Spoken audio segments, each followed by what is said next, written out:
So here's the next set of interviews. Get ready, Jamie. This is the one you want to hear. Another way to get someone off. It's wonderful. What do you think about sex in the 90s? But the 90s is very good. Sex is very good. I like it 90s better because when I come to America, they have the best sex in the whole world, better than my goat country. What's the funniest thing about sex to you? The funniest thing is, how do you say, oral sex. Very good. I love oral sex. Best thing in America. He said the funniest thing. I found it so Everyone says we have the best sex. We love it, folks. They love it. I love that. First of all, it's just like saying America has the best sex in the world. Even in in 1990, it wasn't. It was pretty chaste. We live in a pretty chaste. I think we still live in a pretty chaste country. Compared to most other places, absolutely, we're so far behind and repressed. With an undercurrent of freakiness. Yeah. I mean, it's two sides of the coin, right? Because we have this puritanical, repressive shit, but that just makes people freakier in their private lives. Yeah, but we can't even get like nudity in like on like the regular TV or anything. We can't. I don't know. I feel that like America just is very prudish overall as a culture. I mean, that's why you got to pay for HBO to see some titties. Well, they got rid of it. We had to pirate this. Because they even HBO said people can find. It's funny because the reason this isn't on HBO Max is because they said people can find porn elsewhere, but it's like this isn't porn. This is like not. Yeah, I don't feel like this is for jacking off to. I mean, maybe it was in 1990, but now it's a curiosity. It's a fun thing to watch. If you think that this is porn and Game of Thrones isn't, I've got some good news for you, pal.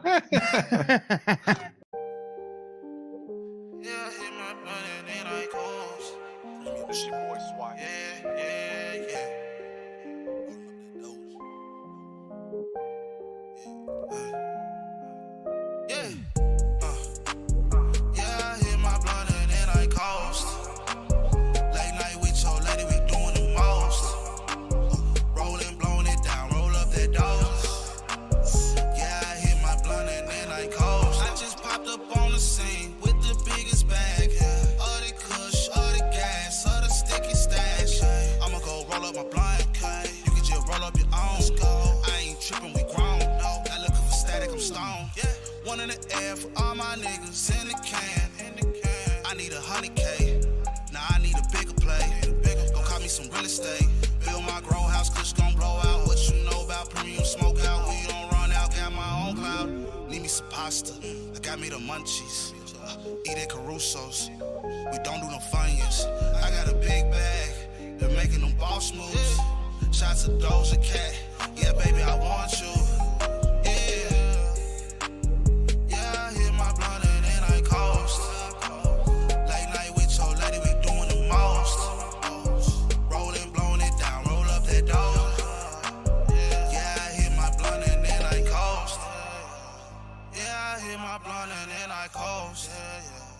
Late night with your lady. Rolling, blowing it down.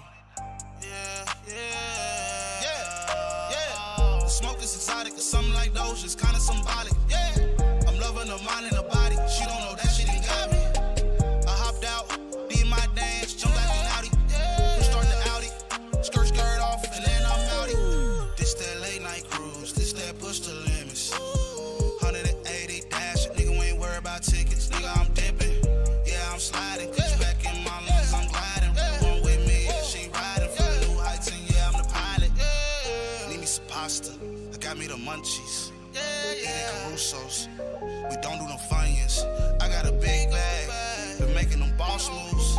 Shots of Doja Cat, yeah, baby, I want you.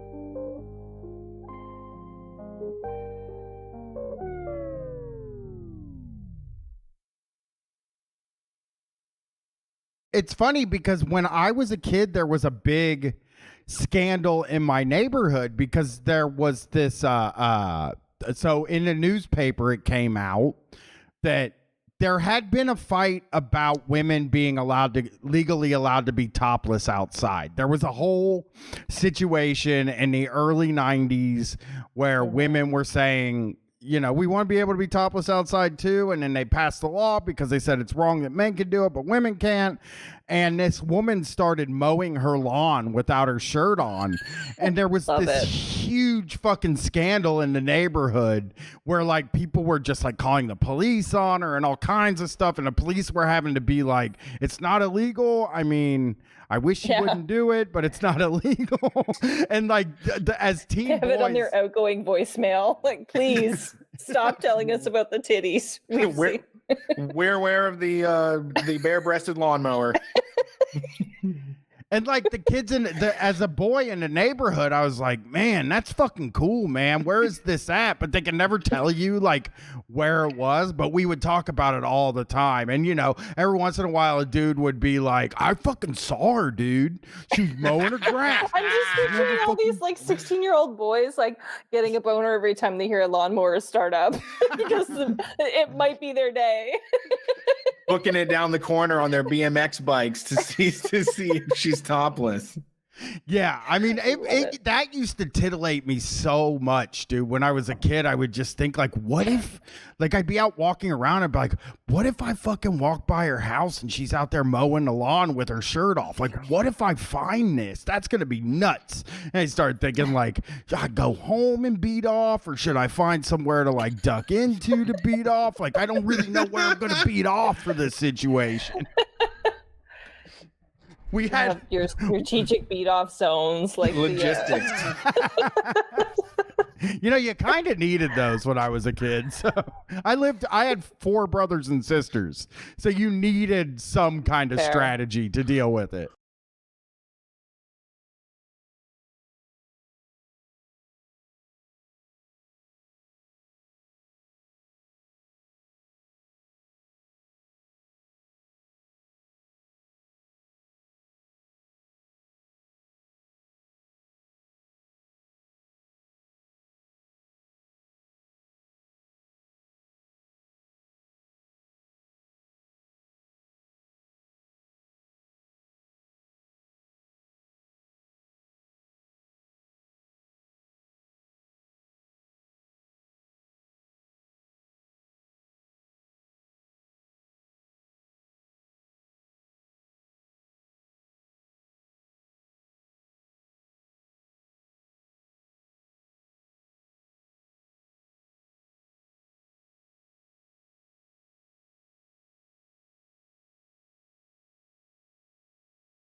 Hey, Street Fighters, welcome to the show. It's call-in time. Sunday night street fight. Maybe you listen to this on Monday morning when you're getting to work. I don't know what your sitch is, but we're happy to have you here. Phone number to dial is missing on my screen, but I'll get it back. It's 644-655-3887. My internet reset. I just found that out. And we want to hear from you. We're taking calls until 10 p.m. Eastern Standard Time tonight. 614-655-3887. You can watch the show at twitch.tv/StreetFightRadio. We will be here every single Sunday. And then again on Wednesdays at 6 p.m. Eastern Standard Time. At 6 p.m. Eastern Standard Time, we will have most of these technical issues figured out. I just messed up a camera too. But we will continue onward, spreading this mess across the U.S. for as long as we can. And we appreciate the people that support what we do here and make it happen. If you want more of what we do, head to patreon.com/StreetFightRadio. You can get access to discount codes for the newest Street Fight shirt, which is available at store.streetfightradio.com. It'll be there for the next month until the beginning of May, and then we'll get them made and we'll start on the next one. Also, stickers and other fun things are available at store.streetfightradio.com. Check it out. What's up? We start 2 minutes early and Brett forgets how to do the intro, and I'm like scrambling to get my phone plugged in and stuff like that. I think we need that 2 minutes now. It seems pretty important. It seems pretty vital. It did. Everybody was running in here. We're freaking out. Hey, get this shit going on. It's Easter, laid back show, you know. Yeah. As you know, I'm a guy that loves the Lord Jesus Christ. So I'm having a day. God, I wanted to rent a movie yesterday. So I'm looking to find something to watch, and like the top 10 movies on Apple TV were like The Passion of the Christ. Nice. And like God, which one? The Bruce Willis. That would have been funny. The Mel Gibson one. Okay. And it's funny, man, because it's like the old joke used to be, everybody becomes Christian on Christmas Eve and Easter. Like that's the 2 times everybody goes to church, is like the whole big knock against people. But now it just seems like it's probably they just watch the Christian movies. Yeah. It's like we rent Christian movies on Christmas Eve and Easter. Yeah, the Christian cinematic universe. Yeah. Yeah, it's a time to remember what other people in the world celebrate, right? Except for not Muslims or Jewish people. Yeah, it always feels like I don't like Easter very much. And Jason was asking us if we were coming in tonight, and I was just like, I don't think of Easter as a holiday at all, because like you don't even get a fucking day off. Like, hey, our listeners ain't getting a fucking day off for it. We ain't getting a day off for it. Yeah, my daughter went to school on Friday. They made them go to school on Friday, which was like did not happen when I was a kid. You didn't go to school on Good Friday. Yeah, it's against the Lord's rules. I had a lonely Easter, and well, not a lonely Easter. I had a non-celebrating Easter. Stayed up till like 7 a.m. With Rachel. But my Easter, I wish there was I loved when there was like a big ham with like pineapples on it. I like big meals. Yeah. I'm a fan of like an Easter dinner. Some hot cross buns. I've never had a hot cross bun in my life. Oh, really? It's just dessert. Well, they got raisins on them. Whenever I see them, they got raisins, and I'm like, I ain't eating nothing with a fucking raisin in it. You know what, Brett? We had the same kind of Easter because I sat at home alone all day while my family was celebrating because I had felt like I was fainting or something, so I just left. But I made blondies, and apparently everybody loved them. So either that or I'm being lied to to make me feel better, which is also a good thing. But yeah, that's a bad thing to think, actually. Yeah. Well, I laid around all day in my bedroom with my eyes closed and then worked on Legos for a little bit, and then got up and they brought me some of the food home from the Easter gathering, and I ate some of it by myself. You're ungrateful. Before I came here, I couldn't stay. I felt like I was gonna faint. Weirdly. But you hating on Easter when you get the treats? Oh yeah, I got like a little bit of pulled pork. It's just like green bean casserole. This was like the only time you could get it. Thanksgiving, and then sometimes Easter would get pulled out. Yeah. No, I didn't get anything. I was there for 3 minutes. You saw your family, got vertigo, and had to leave. You know what? That is kind of a good way to put it. I felt weird. And I was like, I gotta get the fuck out of here. And I had my wife drive me home, and then I just laid around for the rest of the day with my eyes closed. And vertigo sounds like a possibility. I just feel insane. Like everything feels like kind of fuzzy and weird. And I do want to say this, because I said this to Brett and Jason when we got in here. I didn't have anxiety, though. Okay. I didn't have the feeling in my stomach that I get. Okay. 99% of the time basically. I didn't have that. And you mean like a buzzing or like a tightness or just... Yeah, like I've always described it as what I think, see, famously I don't do this, but what I think people feel when they're going up the roller coaster.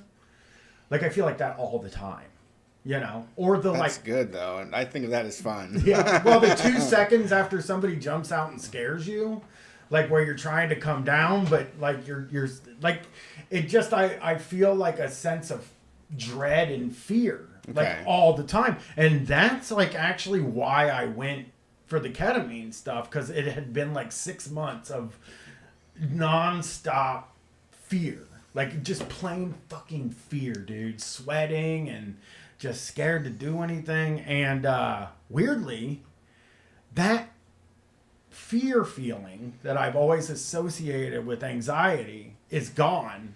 Okay. But I don't know how to handle it because it feels weird not having it now. Sure. You know? Like, it's this thing where, like, when one thing goes wrong and it used to be like, I'm dying. You know what I mean? And now I'm not fixing problems like any better than I was before, but I'm not melting down. So... You had to leave though, right? I did have to leave. I didn't melt down though. I just left because it was like if somebody threw up, basically. I left. And I don't think anybody really cared that much. I mean, I'm no fun anyway. No one wanted to see you? Yeah, why would they? I did do something. So maybe your glutamate is being restructured. Maybe. I did do something this week that I wanted to bring to this show. Okay. To Brett. To all the fucking listeners. I'm about to blow your fucking mind. And I think ketamine did that. I'm going to be giving ketamine credit for a lot of things. Did you get another one? What? I've had 3. I had one on Thursday. So after the show? Yeah, after the show. Since Thursday, I had one on Thursday. Or Friday. No, I had one Friday. Okay. I went Wednesday and Friday, or Tuesday and Friday last week. Okay, you said every day of the week. I don't know. I know it was Friday. I know I had one on Friday.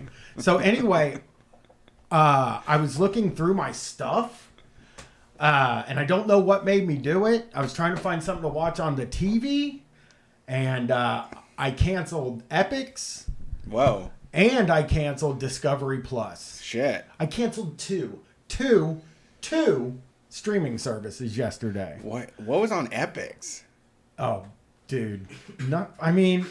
Okay. So when I got... Just like you didn't want to buy the $1 bin DVDs, so you just pay for a streaming service instead? First of all, I think Sony owns Epix, so it's not like a generic It's not generic thing. I mean, it is only $6.99 a month. Oh, okay. So it's not the premium. It's not a luxury streaming. It's not a $20 Netflix. At the time that we did the show with YKS, there was a documentary on their series about the guys that made A&M Records. And I was watching that. It was only 3 weeks, so I don't know why I didn't cancel as soon as it was over. But I'm trying to think if there's any. I don't think I ever really watched anything on Epix, really. But I had it for over a year.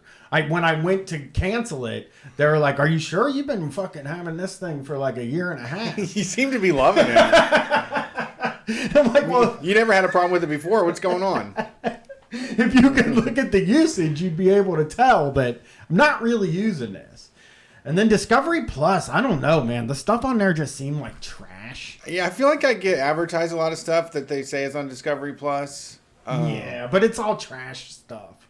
You know? Yeah. I don't even know why I got it for the like Chippendales thing originally. Okay. And then now that's canceled. And now I'm starting to feel like, man, I could fucking go cancel any of these things, you know? But honestly, though, Peacock was in there, and I was like, oh, I'm not canceling Peacock. I could use that. I can't cancel Peacock. I haven't canceled Netflix or Hulu or... What's your Peacock shows? Well, there's a show on there now called Killing It that I like. Okay. I watched Is it just about people killing stuff? Yeah, basically. Killing snakes. It's a sitcom about a guy that kills snakes for a living. Oh, okay. And what's the other thing? Wrestling's on. They got WWE's on there. They got the whole network thing. So they got racing on there too. So when I'm doing a podcast, I fucking I have wrestling on. at home. I'll put it on the big screen and kind of have like WrestleMania 4 running in the background so I can see, you know, that era of guys doing stuff. Because you like to see a nice Dino Bravo just show up on your screen. It makes you feel nice. Yeah, I wanted to cancel Netflix, but I'm like the New Girl's on there. So I'm like kind of not allowed to cancel Netflix. Sure, yeah. You can't. Don't be that dad. Yeah. Don't be dad that only gets streaming services for himself. Oh, I want to though. Oh, can't do it, man. Well, I get them all. I might say, yeah. If what could they want? What could they possibly want? I'm thinking about canceling Paramount Plus. Okay. Because I was considering watching the Halo TV show. And I originally got it for the Halo TV show. Yeah, Did you play the game? I've never even played the game. I've not played 1 minute of Halo. I don't think I've ever held a controller in my hand while Halo was on a screen. Matter of fact, I don't think I've ever even seen Halo on a screen in person. And I don't think I've ever even seen somebody play Halo. Oh, don't. What about that first Xbox? Afterwell in the chat is asking me how much I spend on Halo or on Hulu, and that is $37 a month. How? Is Spotify on there too? No.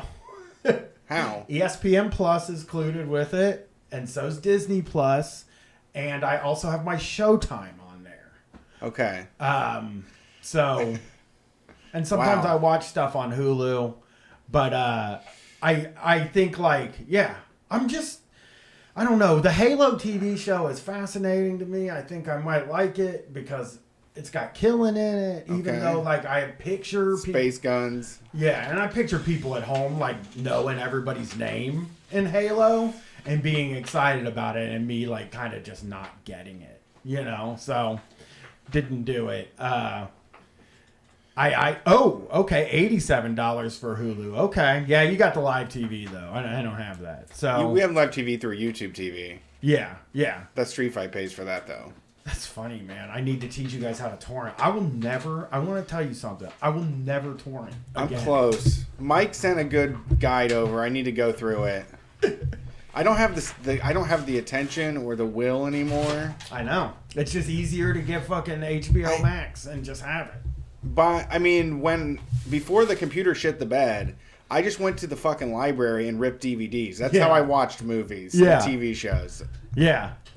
Yeah, I mean, I think if you're not watching a lot of TV, I actually think if you're not watching like a lot of TV like me, right? I think that not having any streaming services and then just paying for what you want to see individually I've been thinking that it won't work for me. Right. But I think for a lot of people, it'd be $6 a week. It'd be $24 a month for me. Yeah. At the most, to watch one movie every 10 days. A whole season of a TV show is $25. So, oh God, I paid $25 for 10 episodes. I really think, I think that's what it is. And live TV, I think, is the most biggest bullshit in the whole world. I only watch it once a week for wrestling. Twice a week. I watch it for F1. Yeah. That's the only two times I use it. And then, my wife watches like The Office on it or Freeform TV, which is like Family Channel. Right. So, yeah, I know. I should torrent again. It was so bad for me when I was doing it because it was, we're spending all the time in the fucking world finding the thing. You download the goddamn thing, and then it's the wrong goddamn thing. I think it's more automated these days. I think it's more streamlined from what I'm hearing. Okay. Because there's also that thing of like your computer goes tits up every time. Like your computer is just gonna die if you're a torrent guy. They're always like, nah, my computer's fine. I torrent all the time. My computer's fine. And I'm like, I don't believe that for a second at all. And I'm not trying to be like a guy I'm like not trying to be a guy that's pro making everybody pay for everything. And I am really hoping that in like 3 or 4 years, and I know this is a bad thing to hope, that like 3 or 4 companies just own everything. And I just have to get those. Okay. Monopoly. Yeah, I'm banking on like Hulu buying Netflix and Amazon, and then I just have those things. You know? Disney soaking them all up. Yeah, well, I don't want Disney. Hopefully Disney gets a hold of everything. Yeah. I mean, that's what that Web3 is to me. It's like, I wonder how far... Like, when you think of Web 2.0, which is like what we're on, right? Like, we started on like AOL, which was, I think I'm using this word right, a walled garden. Right. You know what I mean? Where it's like, you thought you were on the internet, but you were just on AOL most of the time. Right. You know? And then we got, like, I remember there was this short period of time in the 2000s where, like, you kind of got up and you checked your websites.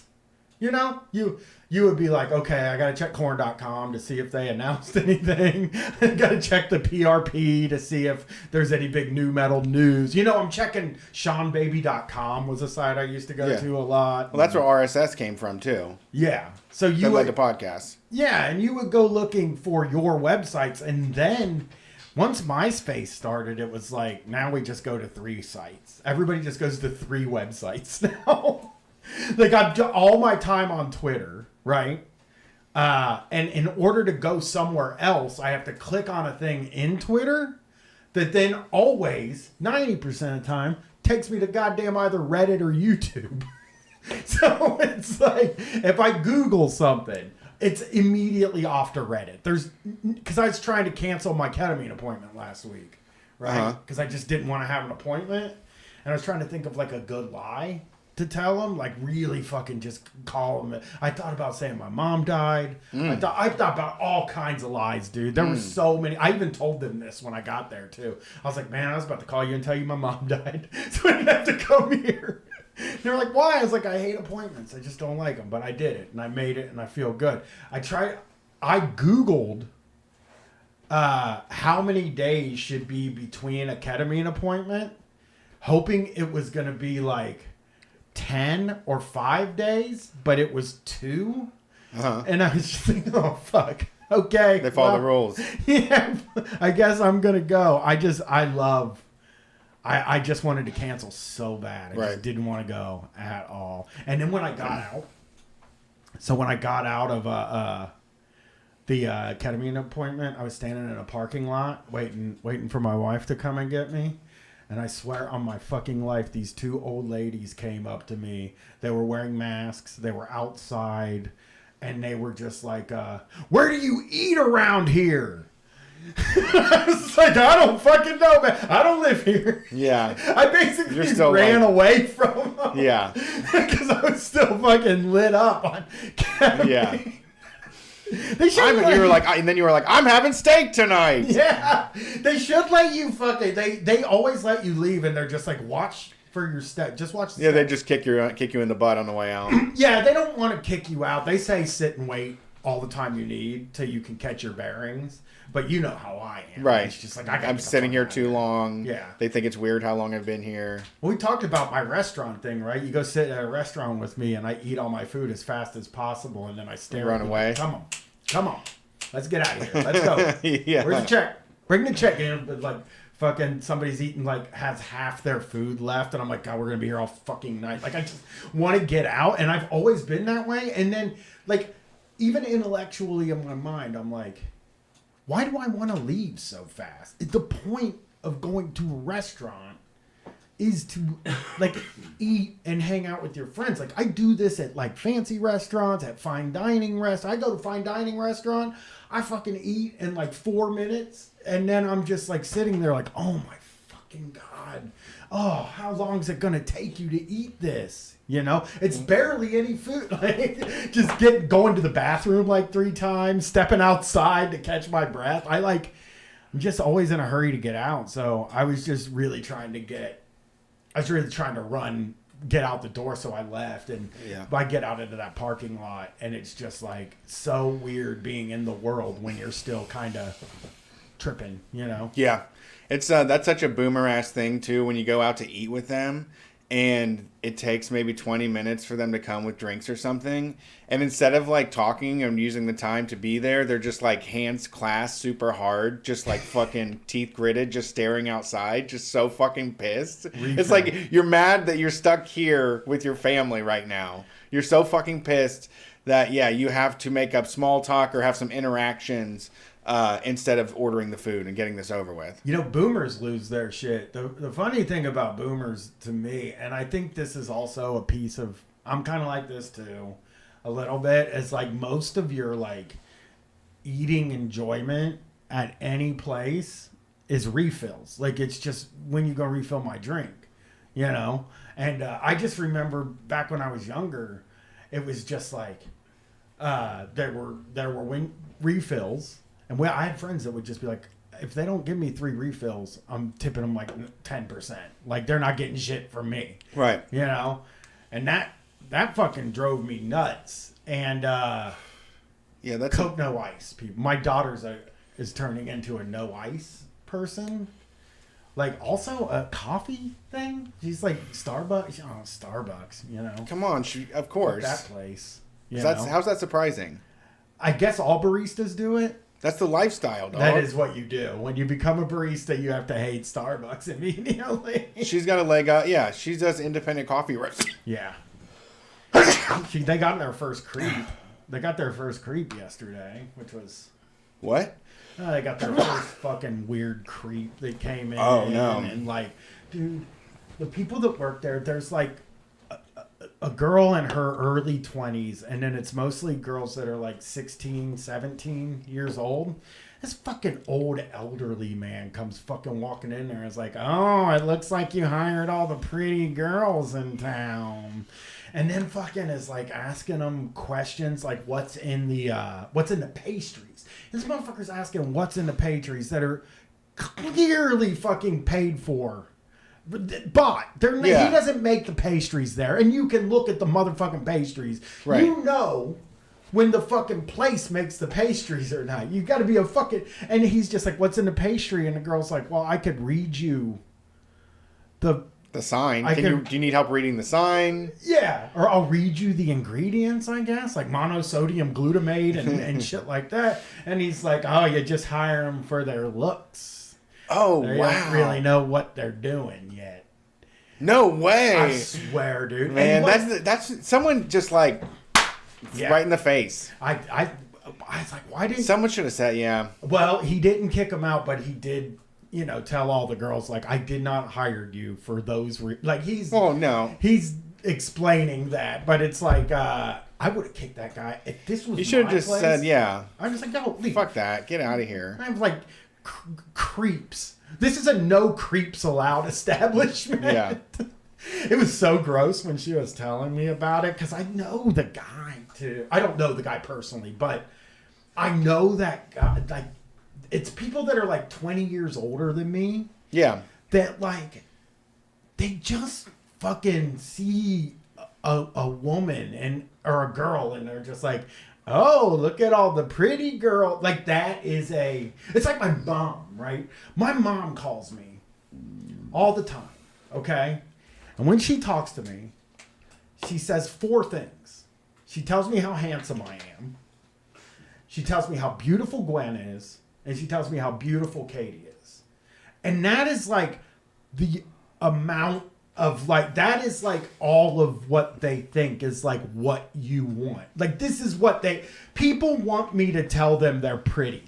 Like that's what everybody's looking for is people want to just have somebody come up and say, hey, you're beautiful. And that's what makes you great.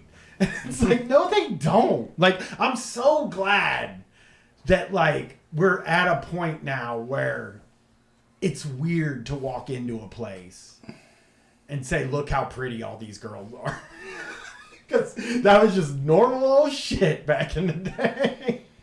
Yeah, and then talking about them like they're just Not smart. sheep or cattle, or just like you can go pick them up at like the pretty girl store. Yeah. And just But saying like I guess you don't like hire them for their brains is I know. That is a gross fucking thing to say, especially to somebody who was literally going to read the fucking this guy has no brains. Ingredients. Yeah. What he wanted to be. Yeah, these guys are always pathological with it too. He wanted to be served. He wanted to waste their time. If you don't have a fucking allergy, all you have to say is like, I'm allergic to peanuts. Does it have peanuts? I can't have gluten. Where do you have any gluten free? That's all you have to say. Yeah. Like you said, it says fucking cherry Danish. Mm-hmm. There is 0 ovens here. There's no oven anywhere in this fucking tiny ass coffee shop. Yeah. They did not make this here. Yeah. So I understand you like to think that like they make the pastries here, but that makes you stupid. Yeah, that makes you brainless. So weird, man. Yeah. So weird. I just that was like the thing that it's funny because that was the thing that freaked me out about my daughter getting a job, and I was like really happy that she got a job at a place where I felt pretty secure and that like the people she works with aren't going to do that to her, which is great. But that's the first time a customer has been, I think, weird. But some people when they get old, they like think that they're not sexual anymore, and I think they can just be like, "Oh, I never expected anything. I'm just a little old man." I get old ladies be weird with me. I just on the way over here had a lady at the drive-thru, fucking sugar baby, buttercup cutie, like everything I said to the point where I'm just like, back off, lady. Yeah. Old people are so fucking weird. That's what Gwen, it's fucking crazy because like Gwen is not a person who like is a super hateful type. She's just not, she's not like me at all. She's come home every day over the past month and said, I fucking hate old people. I fucking hate them. Yeah. And that is 100% what working does to you. Because they're the first people you hate. They're the first. I remember fucking going to McDonald's and them being like, they would give you like the change to get the, they give you, that's $10.90 or $10.20 and they give you $20.20 so they can get a 10 back. Yes.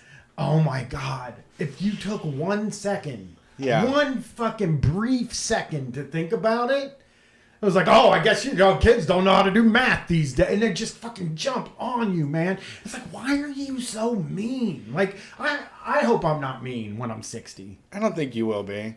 I mean, I think that's why we get so overhead. Like, whenever you see cool old people, it's just like fucking amazing. Like, if I'm at a show and I see like some 50-year-olds, like they're still holding hands at the back of a show, those people give me promise and hope because I don't think those are the people that are screaming at anybody that works. I mean, at like a restaurant or something or does service jobs. Yeah.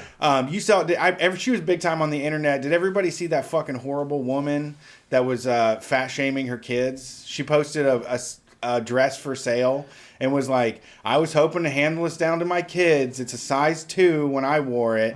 And my daughters just are too big now. And my son's married 2 big women and they're going to have big granddaughters. So I guess it's never going to get used. And she was like, this is one of the nice ones from David Bridal, which is like a chain. And it's like, there's Gwen went there. It's nice one. Exactly. Mike, if you know nice one from Street Fight, it's exactly, this is a nice one. It's from David's Bridal. It's the most expensive David's Bridal dress. But anyways, they dug up her profile and she was also posting the most racist shit I've ever fucking seen. Of course. And I feel like those people are under such intense scrutiny and hatred and like about everything that they just take it everywhere. They just treat everybody like shit because they were treated like shit, Yeah. I mean, you're right about like, you're totally right about like some of those people that grew up in like really brutal houses. Yeah. You know what I mean? And they're just like, it's not depression. This is my fucking life. This is actually just my life. It sucks. I get used to it. Buck up. Everybody just, I guess like what figure it out. I guess what I think is like, I feel like if you were to just guess, you would say like maybe like 70% of people's parents are fucking assholes. You know? Yeah, that sounds right. And like, I mean, some people got to come out on the other end and not be an asshole just because their parents were assholes. It's the way I think about it. Like when I think about, you know, maybe something that I have an urge. When I have an urge to be a fucking asshole, when I'm fucking in that moment, like I feel like a great moral victory when I recognize it and I'm not an asshole, you know? And like just thinking about things from when I was a little kid and like the I don't know, my parents yelling at us about chores and like not just yelling at us about chores, but like, even if we did the chores, they would be like, you did the chores shitty, and then scream at you because you did it shitty. And you're like, I'm fucking 10. Yeah. I don't know how to clean. I'm sorry. They treat you like a kid with bad intentions. Like, you didn't get that spotless. You know better than that. It's like, I don't. I've only ever been screamed at. We were joking, not joking, but me and Jason probably would totally remember this. It's like seared into my brain. I think I was like 15 or 14 or something like that. And I got home from whatever we were doing outside, probably smoking fucking weed and stuff like that. And I got home and my stepmom fucking screamed for me, which meant, you know, you're in fucking trouble. You come in the house, you're in fucking trouble. You're going to get yelled at. She's like, come here. I go upstairs. She goes to the bathroom, which my chore that week was bathrooms. I had to clean the bathrooms all week, every day after school.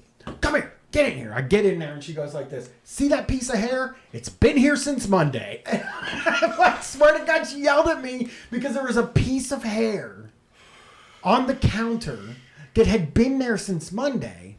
And all I think now, it's such an example of the way I do things differently from my parents now, because like I would take the hair and just throw it in the trash and not care about it at all. Like I wouldn't think somebody's trying to get away with something or anything like that. I would just be like, maybe they didn't see the goddamn piece of hair. Why are you fucking marking a piece of hair like the cops do the tires? Chalk your tire. Like, chalk your tire. Yeah. Why are you doing that? Yeah. Yeah. All right. You want to take some calls? Yeah. We got some cows. I got to do a show report, though. I did go to a show last night. Oh, what'd you go to? Inferion at Big Bar. Yeah, Big Bar. The CD 101 place. Nice. It was good. There was like 4 metal shows in town last night. So the crowd kind of sucked. Not a lot of people there. A lot of people left after Tomb Sentinel played. But the bands were good. I did like them.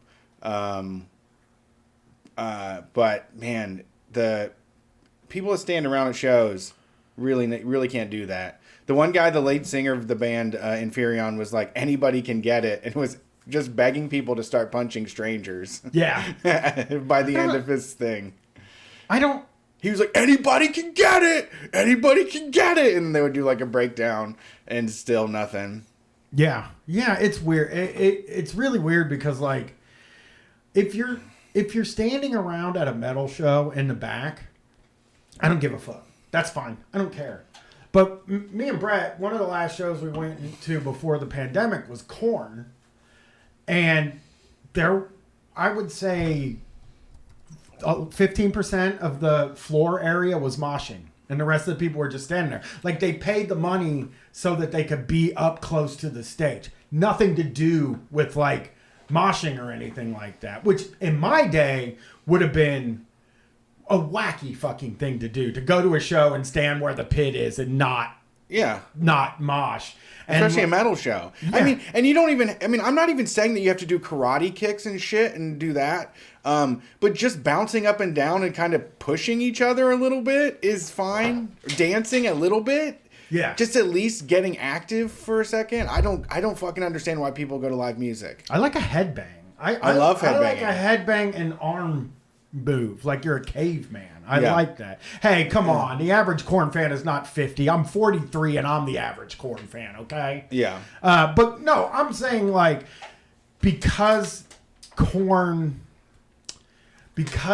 the tickets for the floor for that Korn concert were expensive. I don't remember how much. There was like 100 for each of us. It was $100, I think. Yeah, it was $200 for me and Brett both to go, and like it was like unbelievable how little movement there was, and it was the people in the front that they didn't want to give up their spot. Yeah. Right. And I don't even know why do you want to be there so bad? What are you like getting vibes or something? I don't understand why people need to be there anyway.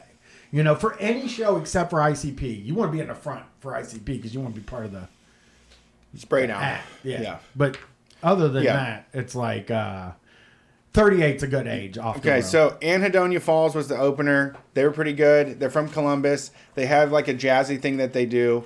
I know people like my descriptions. The lead singer looked like a meathead, kind of. He reminded me of you when you used to wear the black military hat, and just like t-shirt with a long sleeve underneath it. Really good fighty shit. I loved it. Tomb Sentinel played next. They got the most. There was a lot of. I did do some like picking up change and cartwheels and shit like that. But it was very, very, very. It like once they stopped playing, like everybody left, which I felt bad. The next band was Divisive, and I'm going to keep it real. I'm going to be Steve Albini on this. The band is really talented, but man, it sounds like computer generated metal. Yeah. It was like they were doing everything right, but it was just they were doing all of the most heaviest parts of a song without like any sort of tension building, you know? Yeah. It's like there's weird because I feel like I listen to this shit and it all sounds the same to me eventually. You're like, this is all, they're all doing the same shit. They hang out on the same part of the guitar. But then you hear it when it's like, let off the gas, man. You're like doing the heavy part all the time without any sort of build, you know? Yeah, I kind of thought, that's what I always think death metal sounds like to me. And industrial. Those are the two musics that seem like there's not any variance in speed or anything like that. Well, I mean, death metal, this starts off very fast, but then it goes extremely faster for the intensity. Yeah.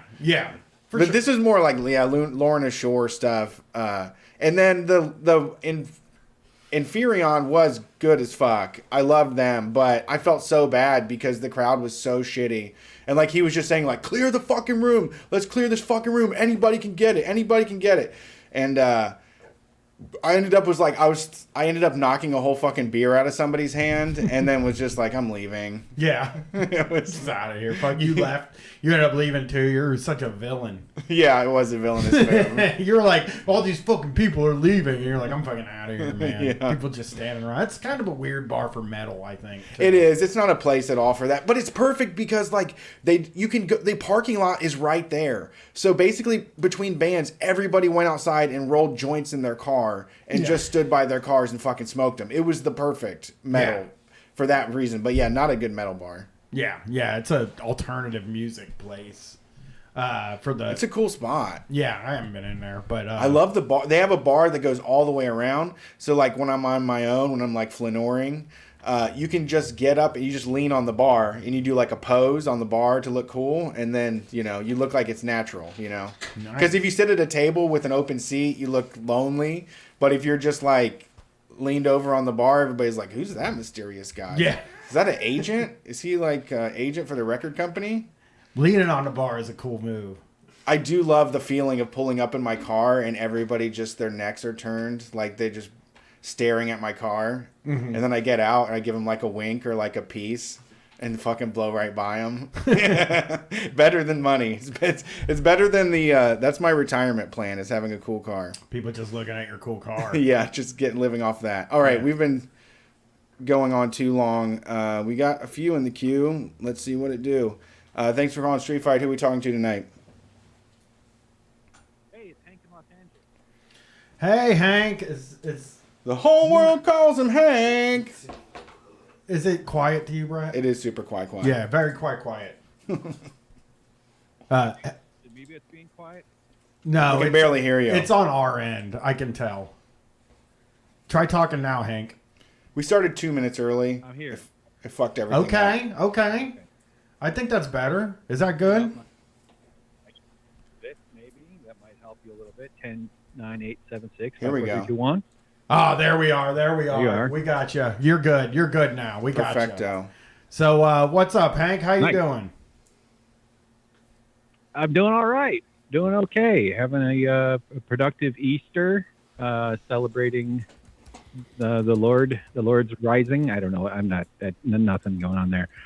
Brian, your mom does the compliment thing to everybody about their looks, like you were saying. My mom does that too, and it's always so weird. She just my mom lives in like a building with older folks, like a senior housing kind of thing. And if she's telling you about like a 90-year-old or an 80, like she cannot mention anybody without saying, "Oh, she's beautiful. She's so beautiful, and it's so beautiful, and she's so pretty." And it's not it's just like a generational thing that it's That's just 'cause like, women- all right, that's fine. That's good. Her women in her day were only useful if they were beautiful.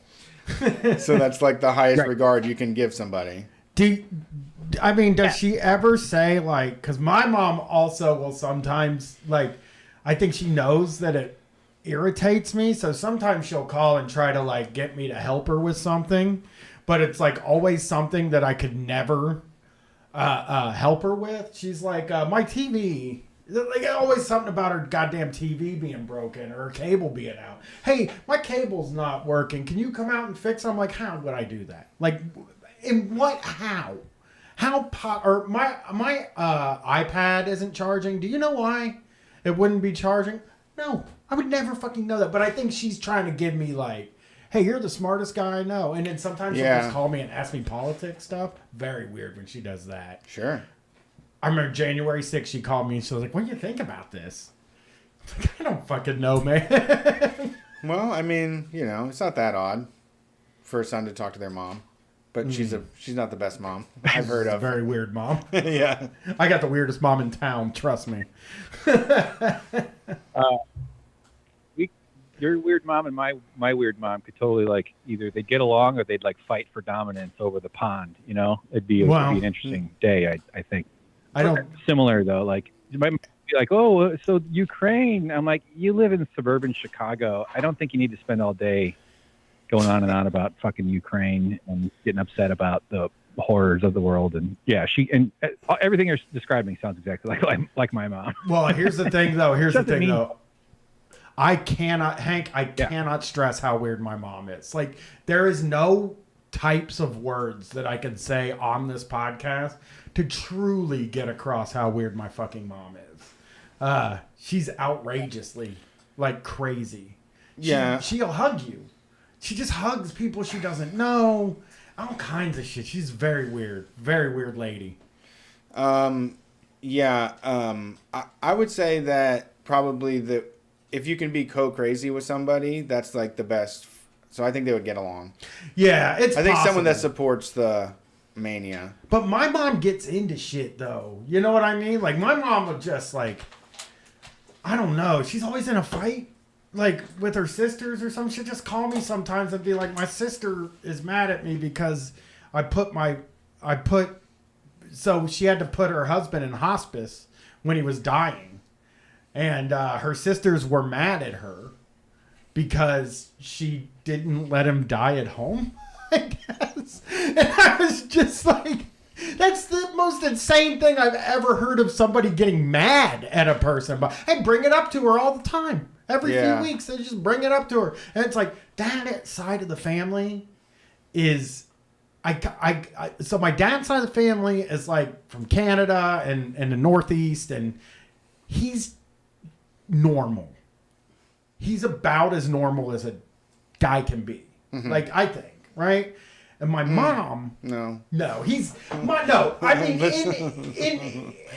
my dad is a very normal guy, as responsible, and shit like that. You know what I mean? He's a standard coworker. Yes, but if you see him and my mom in the same room, you can't even believe that they were ever together. That's true. My mom is a fucking hillbilly, man. She bamboozled him. Had to be some. I don't know how it worked, dude. I have no idea how those two people were married because, like I said, my dad is like this Northeast, like kind of, he was born in Buffalo. He lived in Canada for a long time, and you know, Whitehall, which was a really nice suburb here, and all that stuff. And then my mom is from the south end of Columbus. Her mother caught her husband cheating on her and then drove her car through the front of one of the most famous bars in town. Like tried to kill him, and they're just hillbillies, just fucking total. My mom's side's hillbillies. I don't know how the whole thing got together or anything like that, but it's so weird for me because I say sometimes like I'm a hillbilly, but I don't consider myself one because I grew up in the city and stuff. But man, my mom is a hillbilly and a half. I never met a more hillbilly. Well, Brett's got some hillbillies too. I was raised hillbilly. Yeah. Yeah. See, I was raised not. I was brought home in a Ford Mustang. Yeah. I was raised to not acknowledge that I'm a hillbilly. Like we weren't allowed to say ain't for a period of time. That became a whole thing. Don't say ain't. It makes you look like white trash. Is the weirdest thing in the world. But so what's up, Hank? Well, man, a bunch of stuff you said there. I could tell you. Like I made a hospice worker cry telling her about my mother's past. That's a story that's probably more than I need to tell you right now. And she didn't die, by the way. She was about to die. We thought she was dying. So yeah, we've had a lot of adventures here. Oh, I thought you died. I thought hospice was a death place. That's where you go to die. That's what I always thought. It is. Yeah, she was about to die. There was some serious medical stuff going on, and I had a meeting with the hospice lady, like to introduce to the whole process, and I was telling her about my mother's childhood, and she started to cry. Yeah, my grandma did. My grandma had a weird brush with death where they basically wrote her off, and like thought she like was out in outer space at one point, and she was like saying like that she was working on an airplane and like she was a pilot and shit like that. She was never anything like that, you know what I mean? Yeah. And they thought she was gonna die. She lived another 30 years after that. Who? My grandmother. Oh, okay. They thought there was just this period where like you need to go visit her. You know, she's lost her mind. She's going to die. Yeah. And then it wasn't 30. It might have been 20 more years. But she lived like 20 more years. They had her in the motherfucking hospice. Yeah, I see how you get anxiety now. They had her there just for... She like rose like Jesus, Brett. Okay. 30 years. That candle kept on burning. It did. And she smoked. This is why I don't worry as much about dying young, is that this motherfucker, she lived to be like 85 and she smoked Camel non-filters her whole life. Like, and drank Kessler's Irish whiskey, which nobody listening to this show probably knows what it is. It's like as cheap as it gets. Like Kessler's is, I got to look up how much it is. Oh, Hank, I need to do something with you real quick. Actually, I need you to, you got, you're getting quizzed here, okay? I'm going to name a drug, a street name from the DEA's website, okay? These will not be weird drugs, okay? These will be your normal, everyday heroin, cocaine, weed, you know, the basic stuff, right? No prescription pills? There will be prescription pills. Okay, so just the good stuff. But prescription pills, like, it'll only be benzos and opioids. Okay? Nothing else. This will not be anything weird. I promise it won't be. And I'm gonna say a DEA street name for something, and I need you to guess what that is. Are you ready for this? 100%. All right. Number 1. Brett, you can guess too. Hot stick. That's hot stick. Wow, I love this one. This came out of nowhere. Yeah. Number 1 is hot stick. Hank, do you have an answer? Wow. I'm going heroin. Okay. You stick it close.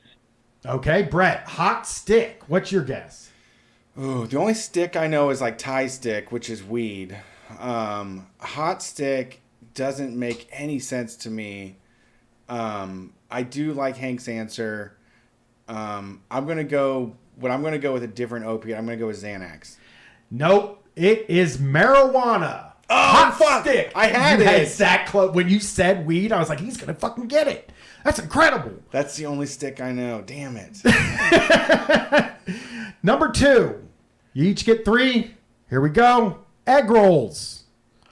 Egg rolls. No, egg rolls. Egg rolls. Egg rolls. Like the food. Hank, do you have a guess for egg rolls?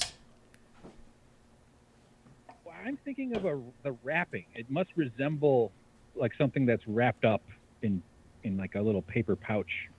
And that's pretty much all drugs, right? Like if on the street. I don't know. Fuck. Methamphetamine. Brett, do you got a guess here? Egg For roll. Egg rolls. Egg rolls does. I see what you're saying. I'm getting images of parchment paper too. Something that's like delivered in parchment paper. I'm gonna go with my gut though. I'm gonna follow it through. I'm just gonna say it's that obvious. Roll is Molly or MDMA. Brett got it right. Brett got egg roll. And we got one more here.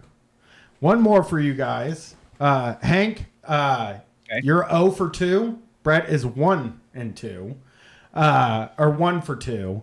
And we are going to go with, I'm going to go with stash.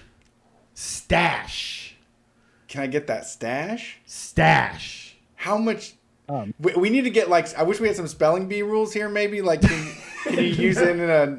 Is it a verb? Is it a noun? Is it? Can you use it in a sentence? Yeah. No, I'm off that stash, man. Yep, stash. Mustache, maybe. You got a guess, Hank?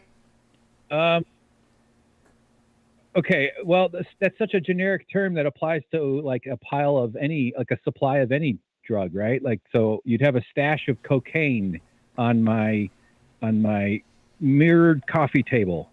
Cocaine. I'm very naive to be totally clear. All right, Hank says cocaine. Brett, cocaine. Stash. I was also thinking coke because of stash, mustache.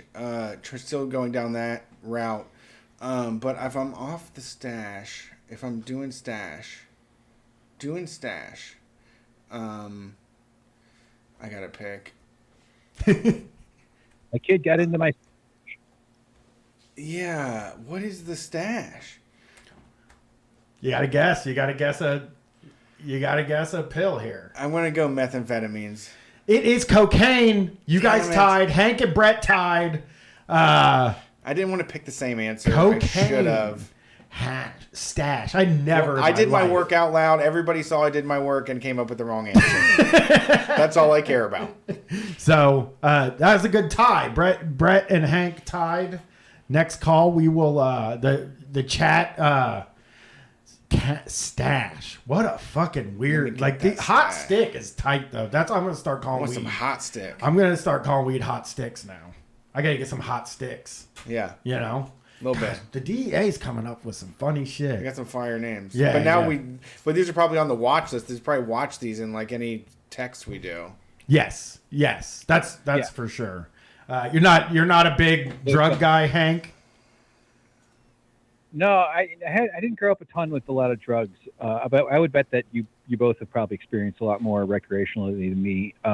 In like your formative developing phase. Like I didn't drink any alcohol till I was 20 in college, and turned out to be excellent at it. Eventually became a severe alcoholic and had to quit in my early 30s. Mm-hmm. So like, but pot but I haven't much experience with all the other stuff. I did lick some cocaine off my finger once. So a couple of guys did some coke, and I had to clean up this like the shadow, the little powdery mess. So I just I didn't want to just waste it. I just like ran my finger through it and then like licked it like a cop. And I was like, oh yeah, it actually made my tongue tingle slightly. Yes. That's the most I've ever. But no, not really. No issues. It's what they used to use, right? The dentist would be using cocaine back in the day. Yeah, that's what didn't they? everybody says. Yeah. I think they did. Well, yeah, it's like Novocaine. Novocaine. Cocaine. Yeah, like a lot of medical it's stuff. cocaine. It's not Novocaine. It's Totally. cocaine. What's that? Coke. Well, Yes. like a lot of medical shit is derived from heroin and coke. It's like it's just powerful stuff that should be like researched and used when appropriate. Available at CVS over the counter. That's what I've been saying about the ketamine thing. Is like, I was thinking about it yesterday, and it was just like, people suffered with like like treatment resistant depression and anxiety forever. Yeah. Before the government would even let you try this thing. Yeah. You know what I mean? Well, same with like giving people shrooms and shit too. It's like, what harm is there?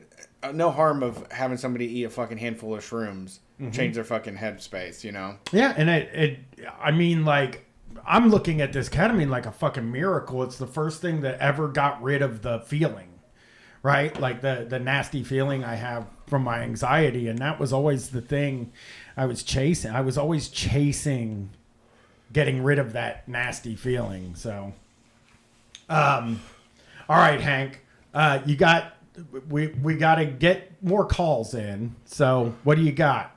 Okay. Well, this sort of touches on what you started with. I called last week and mentioned my messed up arm since I was doing a woodworking job, and through the abundant use of vibrating tools, I seem to have ruined my elbows and my wrists. So now I'm out of work for a stretch, waiting for healthcare to come through and shit like that.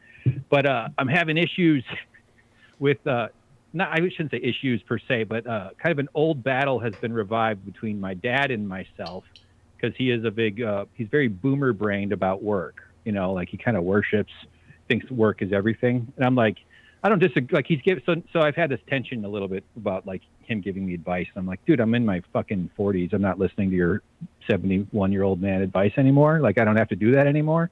But it's still kind of confounding in some ways. But boomers who haven't needed a job or had to apply for work in like 30 plus years really seem to know how to do things these days as far as getting out of a rut or getting work. And I'm like, yeah, thought you might have some comments on that about how boomers love telling us how we should live our lives and find jobs and all that other stuff. Because that's not wrong, by the way. Like, I do want them to get more work. And I'm in a bit of a bind as far as that all goes. Well, Hank, I haven't told this story on the show before, but like when I was roofing, it was the winter time, obviously, and they called me one morning and they were like, "Hey, man, do you want to be laid off? You can collect unemployment." Those were the words they said to me. I was like, yeah, why not? Sure, yeah. But that day, I went to a job fair and got a job and said, there's no way I'll ever collect unemployment. It would make me feel dirty. Was like exactly where I was at. This is when I'm 20.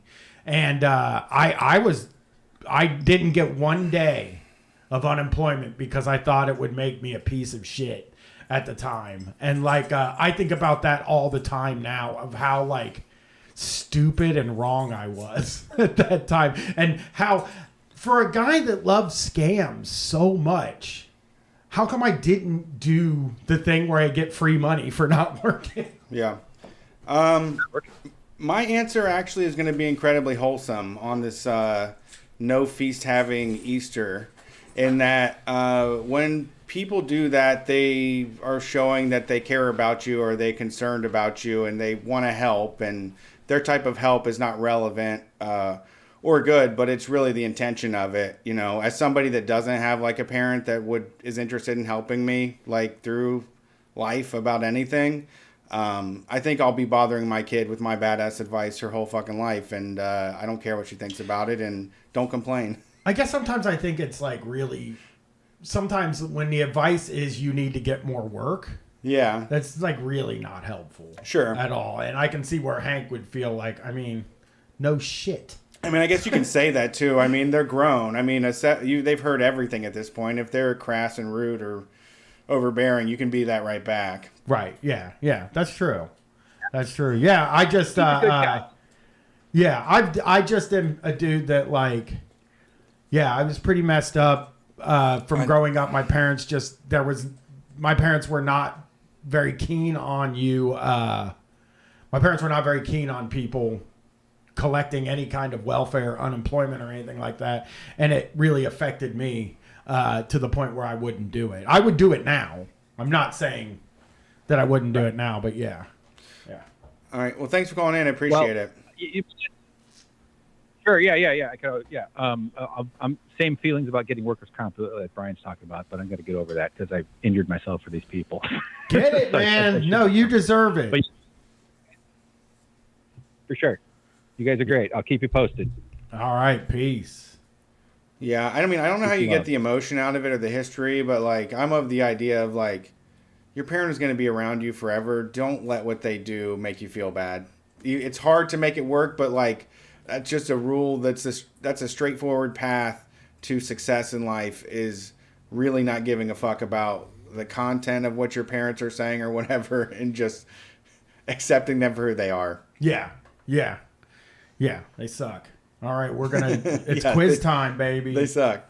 It's our quiz time. Let's get to the next call. We got it. Well, this is I think across the pond caller. Oh yeah. Well, they're gonna have to do a quiz. We can get what they call it. Oh man, I'm gonna be real fucking shit at this. I'm so sorry. How's it going? What's up, Nick? No, you're gonna be better because you're gonna tell us what they call it over there in New Zealand. Yeah. Do you want to know what? Do you want to know what we call meth, or like crystal meth over here? Sure. Yeah. P, like the letter P, like short for pure methamphetamine. And it's real funny because obviously everyone says smoking P, which, you know, if you're juvenile like me, is really funny. That is cool. Yeah. I like it. Yeah. I think it's funny to say we're all doing P tonight. So we're gonna start out here with. Here we go. Pookie. Like from New Jack City, Pookie. Yeah. You know that guy's name. Nick, do you have a guess for what Pookie is? It sounds reasonably old school, so I'm gonna say like jazz era heroin, you know? Oh, okay, all right. Brett, you got a guess for Pookie? Pookie is tough. I'm trying to think of one that starts with a P or what would that be? Cookie, Pookie. I don't know. Pookie's tough. Yeah, that's a hard one. I'm just gonna say Xanax. All right, guys, you both got it wrong. Pookie is methamphetamine. Damn. Methamphetamine. So you were told, yeah, you were right. Pure, that Pookie, that P. Okay. You served it right up softball style. I did. I tried. Let's go with V Itamin. V dash Itamin. V dash Itamin. V Itamin? Yes. You got a guess, Nick? It sounds like it's like synthetic cannabis or something. Like bath salts kind of. Okay. Bath salts or synthetic cannabis. All right. V Itamin. I'm trying to think of a pill that starts with a V. Is there a pill that starts with a V? Vyvanse? No. What's a V pill? Vicodin? Vicodin. Thank you. Oh, well, Brett got it right. It is Vicodin. I did Vicodin for 12 years, daily, like 7 of them a day. I never heard V Itamin. Why wouldn't you just say vitamins? Can I get my vitamins? It's dash. The way but the it's spelled, vitamin, like if you're in court, yes, you're busted. You're emphasizing the V. Yes. I forgot Vicodin. How did I forget Vicodin? Yeah, that's one of the most famous. Not my ones. pills. I hated Vicodins. I'm not going. I love them. I do. We don't love them. we don't call it Vicodin here, so I'm not sure how that got on my mind. I think I just watched too much of The Shield. I think here's an easy one for everybody. I'm just going to toss this out here. Jay. J-A-Y. J. Get some J? Can I score some It's weed, J? right? Brett, do you have a guess? Yeah, They it's said what we weed? call a joint. A J is weed for me, too. It is weed. You guys both got J. And we got one more. We're going to go with number 8. Number 8. The word number and an 8. Do you have a guess, Nick? I'm just going to count the alphabet out. So it's A, B, C, D, E, F, G, H. So heroin. I'm going to say cocaine. 8 ball of cocaine. Well, it is heroin. Whoa. Nick got you this time. You did it. Number 8. I have never heard 8? that Blech. in my life. Number 8? Yeah, like saying number 8. Can I get some number 8? Is that like a combo? Yeah, and for people that are just tuning in, we're quizzing on the DEA list of street names for drugs. So this is what the DEA thinks. people are calling. They drugs. busted one guy. They called it number 8. I agree. You said that the other day, and I was like, "That's exactly it, man." They busted one fucking guy. The guy that put V-Itamin. They caught the Vicodin dealer that was selling them as V-Itamins on Facebook Marketplace. One guy busted somebody with peyote, and the guy was like, "Nubs. I sell nubs," and now it's fucking immortalized. Yeah. So what's up, Nick? What's going on this week? It's Monday here, and it's Easter Monday. We get Easter Friday and Easter Monday off work, so I'm just like fucking around the house. I built a birdhouse on the weekend. It's pretty sick. Yeah. I did want to talk about Brett. Brett, you talked about like mushrooms and stuff earlier when you were talking about ketamine being a mental health treatment. Right. I actually think that my anxiety is maybe caused by like some really bad mushroom trips, because when we were really poor, the only like there's a petrol station a couple of addresses down from us, like 20 meters or so, and in the parking lot there was just a big bark garden, and it was just constantly golden top mushrooms when I was like 20, and I just fucked myself up on them real bad, and have had like super bad like agoraphobia. So I totally identify with what you're saying, Brian, about like low level anxiety just being there constantly. Yeah. I do think that like those sort of drug treatments can work, but yeah, I think like especially psychedelics can fuck you up or unlock like anxiety that's probably always there. Well, I think like the thing is, like, I did a bunch of acid when I was younger, and I thought that's what was causing my anxiety when I was in my 20s. It was like when it started to really kick off. And like at that time, I quit taking acid, obviously. I quit smoking weed. I quit drinking caffeine and everything. And I don't think that it does that. I don't know if... I feel like mushrooms and acid causing mental illness was like sort of a thing that they used to say to get kids not to take it, Sure, because like I get what you're saying. It's just like the timeline for me and probably for you just syncs up pretty succinctly. So it's probably just something that happens in your early 20s anyway. Like that's when it's going to come out. I think so too. I actually do think that people who have like really tough anxiety, like first of all, they probably have it there. I always think like I probably had anxiety when I was 10. Right. But I didn't know what the fuck it was or what to do other stuff. Yeah. I feel like once the pressures of the world hit you and you have to have a job and maintain like this stuff to stay like accountable to people, I feel like that's when a lot of those type of things really set in, compared to when you're 18, you can just play video games for 9 hours straight, in your bedroom if you're a senior in high school, like you don't have to necessarily maintain a presence at work or anything.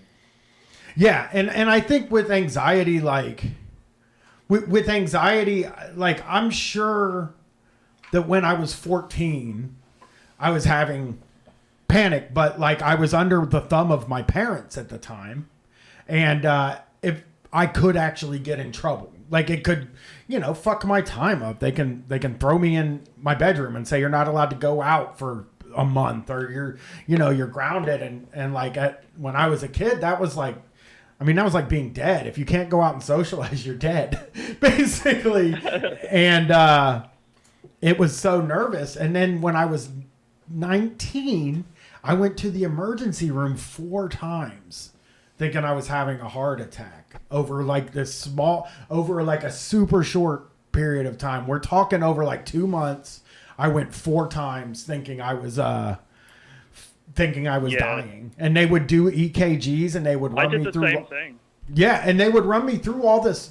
They would hook me up to EKGs. They would do all this stuff, and they would just be like, "You're perfectly healthy." But once that came out, once we got on the other side of that, it turned into a new thing. My anxiety morphs like over time. So it used to be, I think I'm dying. Now I think I'm, socially dying or something like that, or something like that. It's just a really weird, anxiety is such a really weird thing, but I tend to think that people have it all the time. You know, like I just think that like Yeah, I've been looking into the ketamine treatments, and I've got a friend who did it in there's a city like 4 hours south called Dunedin.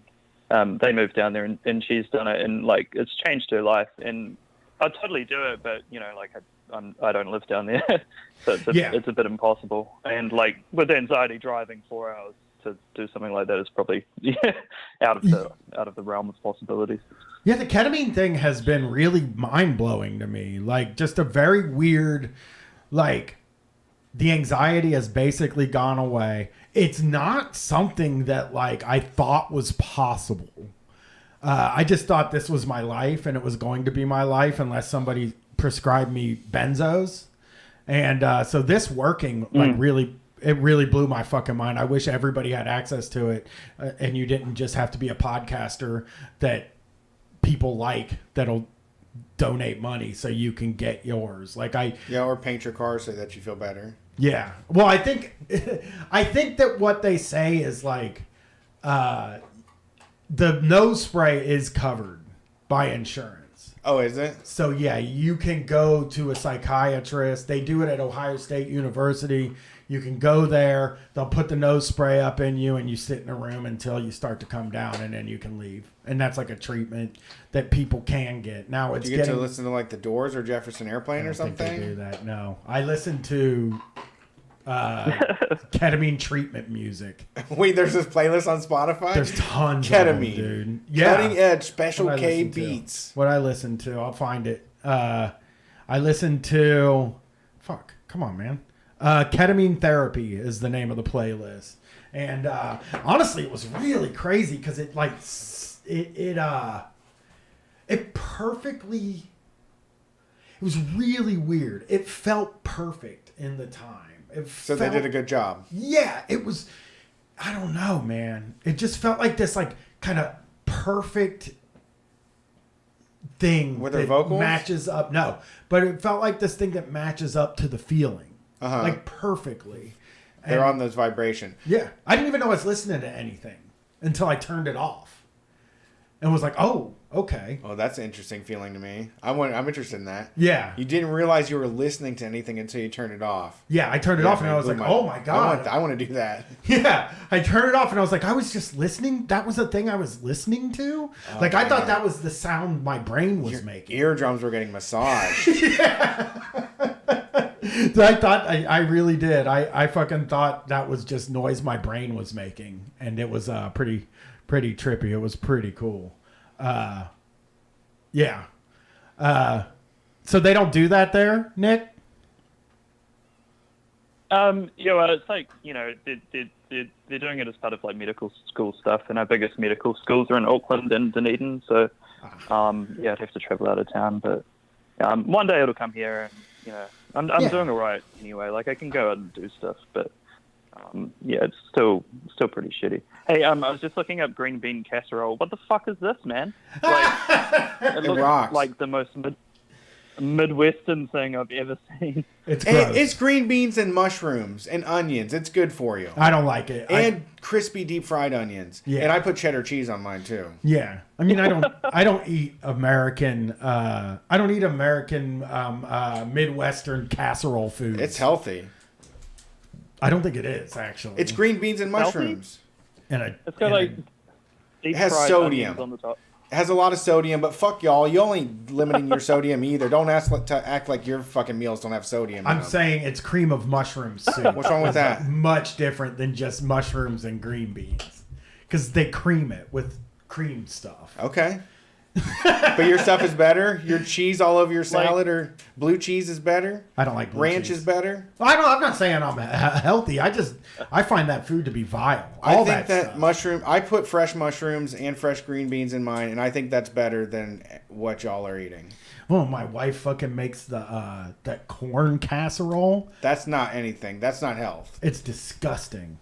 It is corn casserole. It rocks. Green bean casserole. No, it's not the same. Corn casserole is all bad. There's nothing good about it. Green bean casserole does have some vitamins in it. Okay. But those foods are, they're the reason I don't like holidays, basically. Because fucking on a regular night, I can get whatever I want for dinner that's delicious. Whatever it is, I choose. I can get a fucking cheeseburger. It's going to be so good. I can get a fucking pizza. It's going to be so good. Chinese food. My ramen with mozzarella in it. I can get that. It's going to be so good.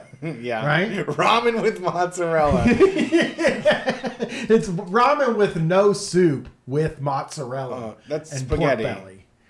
Okay. And Japanese a couple other spaghetti. things. Yeah, it's very good. But I don't like any of those other the cheesy potatoes are disgusting. Yeah. Really gross food. It's No, just but yes. you go to the store and you buy the cubed potatoes and then you dump fucking sour cream and cheese into them and bake it, and it's so fucking vile. And don't make fun of me for having my mozzarella tonkatsu. I buy it from a goddamn restaurant that is not. It's not white people shit. Yeah, they just cater to them. Well, now, okay, that's not fair. No, it's what you want. You get what you want. I'm sure they have dry ramen with mozzarella in fucking Japan. Sure. I bet you. You get You have a dry ramen with mozzarella. Yeah. Americano. That's like an Americano. And It's called like trash plate. I'll get it up real quick. I'll let trash you plate guys is know. a Midwest thing. Well, no.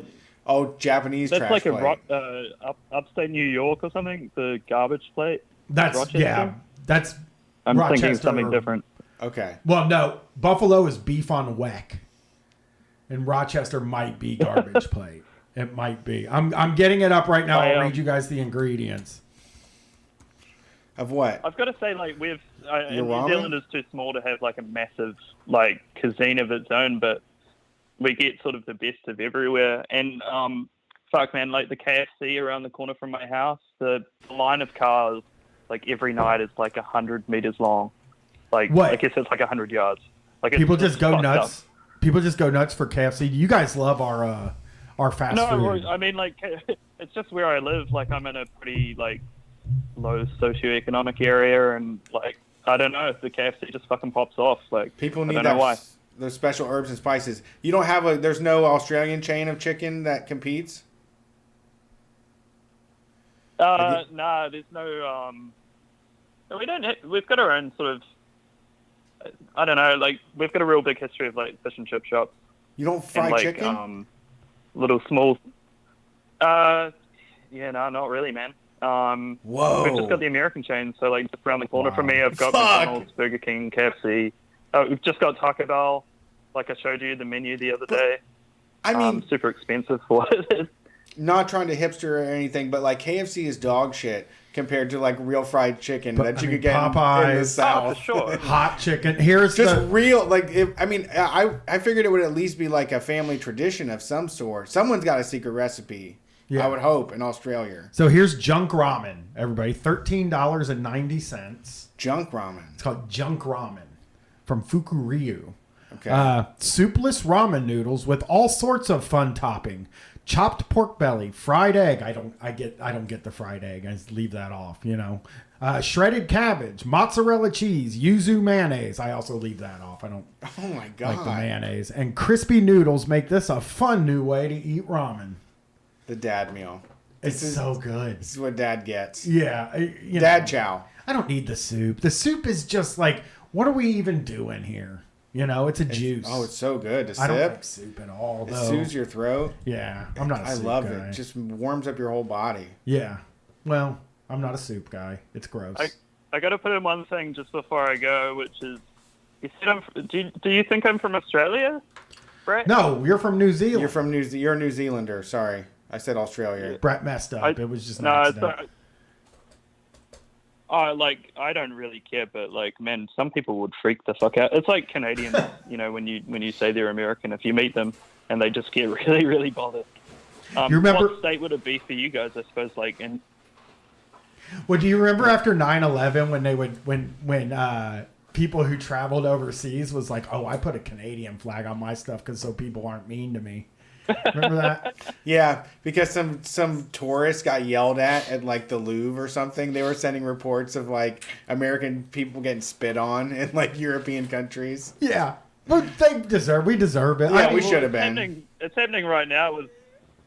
It's happening right now with Russians as well. Just like right. General people who have lived in other countries for like decades and they're Russian, and it's like getting fucking spat on and windows broken and shit. Like people are just real dumb. Yeah, I mean, beating up, it's so weird because it's like, I guess when America goes to war, they sort of, like with shock and awe, killed a bunch of innocent fucking people. So if some dipshit flies over to France and they get spit on, I don't care. Yeah. That's fine. Send it a message. Then maybe they'll vote differently or think about America differently. Yeah. It's a good wake-up call. It's funny. It is funny. But yeah, I'll leave you guys to it. I know you've got heaps of people in the queue, I'm sure. Stay well and don't eat so many Reese's eggs that you drool chocolate over your bed, Brian. Thank you. Oh, who does that? That's not something anybody does. And plus, I went and bought 3 blondies from these $4 blondies I'm eating all the time now. You made blondies and then bought blondies? Yeah, but the ones I bought are better than the ones I made, I think. Why don't you do that? Like, why don't you just sneak those in and say you made them? Because they're $4 I always a love piece. that move. It would cost like fucking. It would cost like $40. But your credibility would get so sky high. Oh, people would love them. They're so goddamn. People are like, you good. should open a bakery, man. I usually go to because they sell them at the gas station. I go to the fucking gas station and I use the blondies. But nobody's ever looked for a fucking blondie. Who makes a blondie? The B-Dog To does. go. What brand is To Go Blondie? I'd have to go get it. It's like Cosmic something. Oh, okay. It's one of these newfangled brands. Yeah, brownies. Yeah, it's like a fancy one. It's like when you buy the chips that are like cutesy. They have like a lighthouse You on know them. what I mean? Yeah. Oh wait, I got it. Not so dumb blondies. Not so dumb. Not so. Your snacking habits, your overeating habits. I mean, it puts numbers on the charts. I mean, you sold a lot of caramellos. I know I did. I can't find. I can run out real quick and find out the name of it. We'll wait. We'll leave the suspense. Yeah, that's okay. On the next episode of Street Fight, tune in. We'll reveal the name of the blondies. Not so smart blondies, maybe. Yeah, I don't know. It's something about Do you dumb guys have hot blondes. cross buns in the States? I love them. I never had one in my life. They rock. I've seen them. They got orange on them. I always Or complain. raisins. That's what I always used. I love going to an Easter and saying like, "What kind of spread is this? Where's the hot cross buns?" We fucking played a recorder about these goddamn things. Yeah, I've never They're had. everywhere, man. Like they start selling them like after Christmas here. I've never had one in my life. It's wild. 1 a penny, 2 a penny. Sign me up. I got $1. Yeah, I can't find them. I wish I could for everybody so they could know the blondies I'm buying at the gas station. Edging everybody. Yeah. Well, thanks, Nick. We appreciate it. Love to hear from people from New Zealand. Hey, And, y'all. like, New Zealand is just like so much more with it and better than Australia. They don't know what they're doing. The mainland fucked everything up. Yeah, fucking losers in Australia being losers. It's nice to see a planned community come together and really pull off something cool like New Zealand does every single day. Yeah, that's true. Pull off something cool. You guys are really pulling off some cool shit, man. And you know, that's just the way it is. Big thumbs up. All right. Well, thanks for calling, Nick. It's good to hear from you. Unbelievable. So these goddamn blondies I'm buying, they have no web presence at all. Whoa, you get the underground stuff. I told you, dude. You found a good blondie. I don't know how I found them, but You got they the taste stash. like they're raw and they have butterscotch in Tastes them. like the what? They taste like they're raw and they Ew. have butterscotch in them. They're fucking Ew. fiery. good. Butterscotch chips? Yeah, like and it's not the big butterscotch chips like the ones they sell at the store. It's mini butterscotch Micro chips. butterscotch chips. And they like kind of melt. Oh, for Pete's sake, they're so good. I wish I could Jesus find them. Christ, you're not even sharing this with us. Well, I could go out there. I'll be right back. I will run out there and look because they're in my car. You got to keep those blondies in your car, right in that console. I'm going to take this next call here. So I have someone to talk to. Thanks for calling Street Fight. Who are we talking to tonight? Hey, it's Ben from Ithaca. How's it going? Hey, how's it going, buddy? Nice to talk to you. Yes. I'm just calling in about the fact that we striked on Saturday. I'm sure some people saw me posting about it all day long. Yeah, Ben, you are in one of the Starbucks stores in New York that is unionizing right now. And I think you went a little viral on Twitter there because you shut shit down over a grease trap, right? Yeah. I'm at one of the Ithaca stores, and we actually just won every election in the city last week. Holy shit. So that's pretty cool. Yeah, but we walked out Saturday morning because we came into 2 gigantic orders we had to put away and very few people. And while we were slammed, the grease trap in the back of the house just like erupted or something because it went all over the place. It's a grease trap that we don't even think is connected to our store. There's a bunch of other restaurants around, and Starbucks doesn't really use anything greasy, so it was a really weird situation. And I called the manager, and he basically just told us that we could turn off mobiles, but we just had to clean it because the pictures didn't look so bad. So I just, we've been talking about striking over various things, and I just kind of like talked to everyone that morning and said, hey, this is fucked up. Do you guys want to walk out? And we all agreed to, and we kind of just did it on adrenaline. That's dope. That's perfect reason. How was it? Like, how did the boss respond? Well, he was mad. I sent him a text that said that I was going to close the store because the smell of the trap and everything was seeping out into the lobby. And he called me right away and demanded I keep the store open, and then hung up. Bosses will fucking do that thing. That's such an annoying thing to me. Like, I walk into places sometimes and it straight up smells like somebody farted in there. And it's coming from the bathroom. It's not somebody leaving a massive growler in the bathroom or anything. It's fucking the sink or something in a bathroom. It's like, I understand that when you're closed, you're not making money.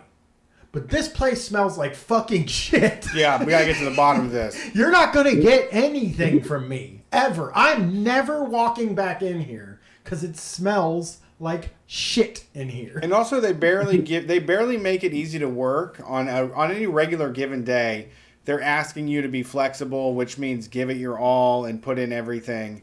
Having a grease trap backup is like, that's too much. That's the straw that breaks the camel's back. It's like, no, we have to stop to do this because I'm not going to be running all over it. I'm not going to slip and fucking fall. And it has to be stopped, yeah. Yeah. Oh, let me just get this out real quick for everybody. Total Cluster Fudge Hot Blondies. Ew. Is what I... Sounds like that old man at the coffee shop. It does a little bit, but it's so good. They're so good. That's all I'm saying. Total Cluster Fudge Hot Blondies. Somebody send them an email and tell them to, send me some hot blondies for free. Tell them that the reason that you eat Total Cluster Fudge Hot Blondies is because Brian from Street Fight. Yeah, and then I'll start doing their commercials. We'll do a paid ad. We'll do an Instagram ad where Brian will just wake up in the middle of the night and eat a dozen of them to show how good they are. Dude, 4. 4? Yeah, 3 or 4 because they are like, I'm looking at it right now. You can get like mini ones for $5.99, but they're like mini. Yeah, like a box of like 4 mini ones. Oh god damn! I was like $5.99 for a mini is like too luxurious. That's why I have to steal, and like it's like a truffle. I'll go in there when there's nobody else in the gas station, and I'll still use the self checkout so I can steal. I'll just be over there like beep, and then I beep, like I hit the thing, the little gun all over the place, and then I just leave. I only pay for 1 because if I was paying fucking $4 piece for like 4 of those things a day, That's like I might as well just start smoking again. Yeah, I don't know about that, but sure. Yeah, so are you back at work? Like, is the boss still angry at you? Is the grease trap fixed? Well, yesterday when we were striking, I mean, right before we walked out, the boss stormed in the store and told us that we were staying open. And the grease trap wasn't going to get fixed until Monday. But like 2 hours into our strike, the plumber showed up. So I hate that. That's like when it's snowing, when you're a kid and it's snowing really bad all night, right? Like you're hanging out and you're like, I'm going to get the day off school. And then in the last goddamn minute, the damn plows come. And then you have to go back in. Oh, I hate that feeling. Or when I remember back. Yeah, when I worked at like fast food places and shit like that, I remember always wanting to get a day off. Like, man, I need some time off. And then the boss would be like, you can go home in like an hour if business doesn't pick up. And business picks up every time they say that. Every time you will get fucking busy. It's every crazy. time you're anticipating something that just never happens. Yeah. You'll be like, I want to go to a concert. Is it okay if I leave like an hour early tomorrow? And they're like, yeah, if we're not busy, you can. And it's the busiest day you've ever had in your life. I fucking hate that.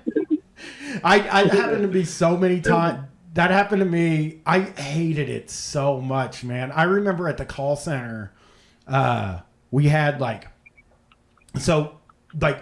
they would let you clock out, but you still had to stay at work. And but you could sit outside and smoke cigarettes and shit like that. You know what I mean? And they had you stay at work punched out. Yes. Yeah, because it's a call center. If they're not busy, then everybody's just sitting there and you're not making any money. They're like not making any money. So you hold on one second. On call, but you're still at work. It wasn't necessarily on call. So what it was me and like 4 or 5 cool people that I really liked would say the I got it. The bosses would go around and be like, you want to log out? You want to log out?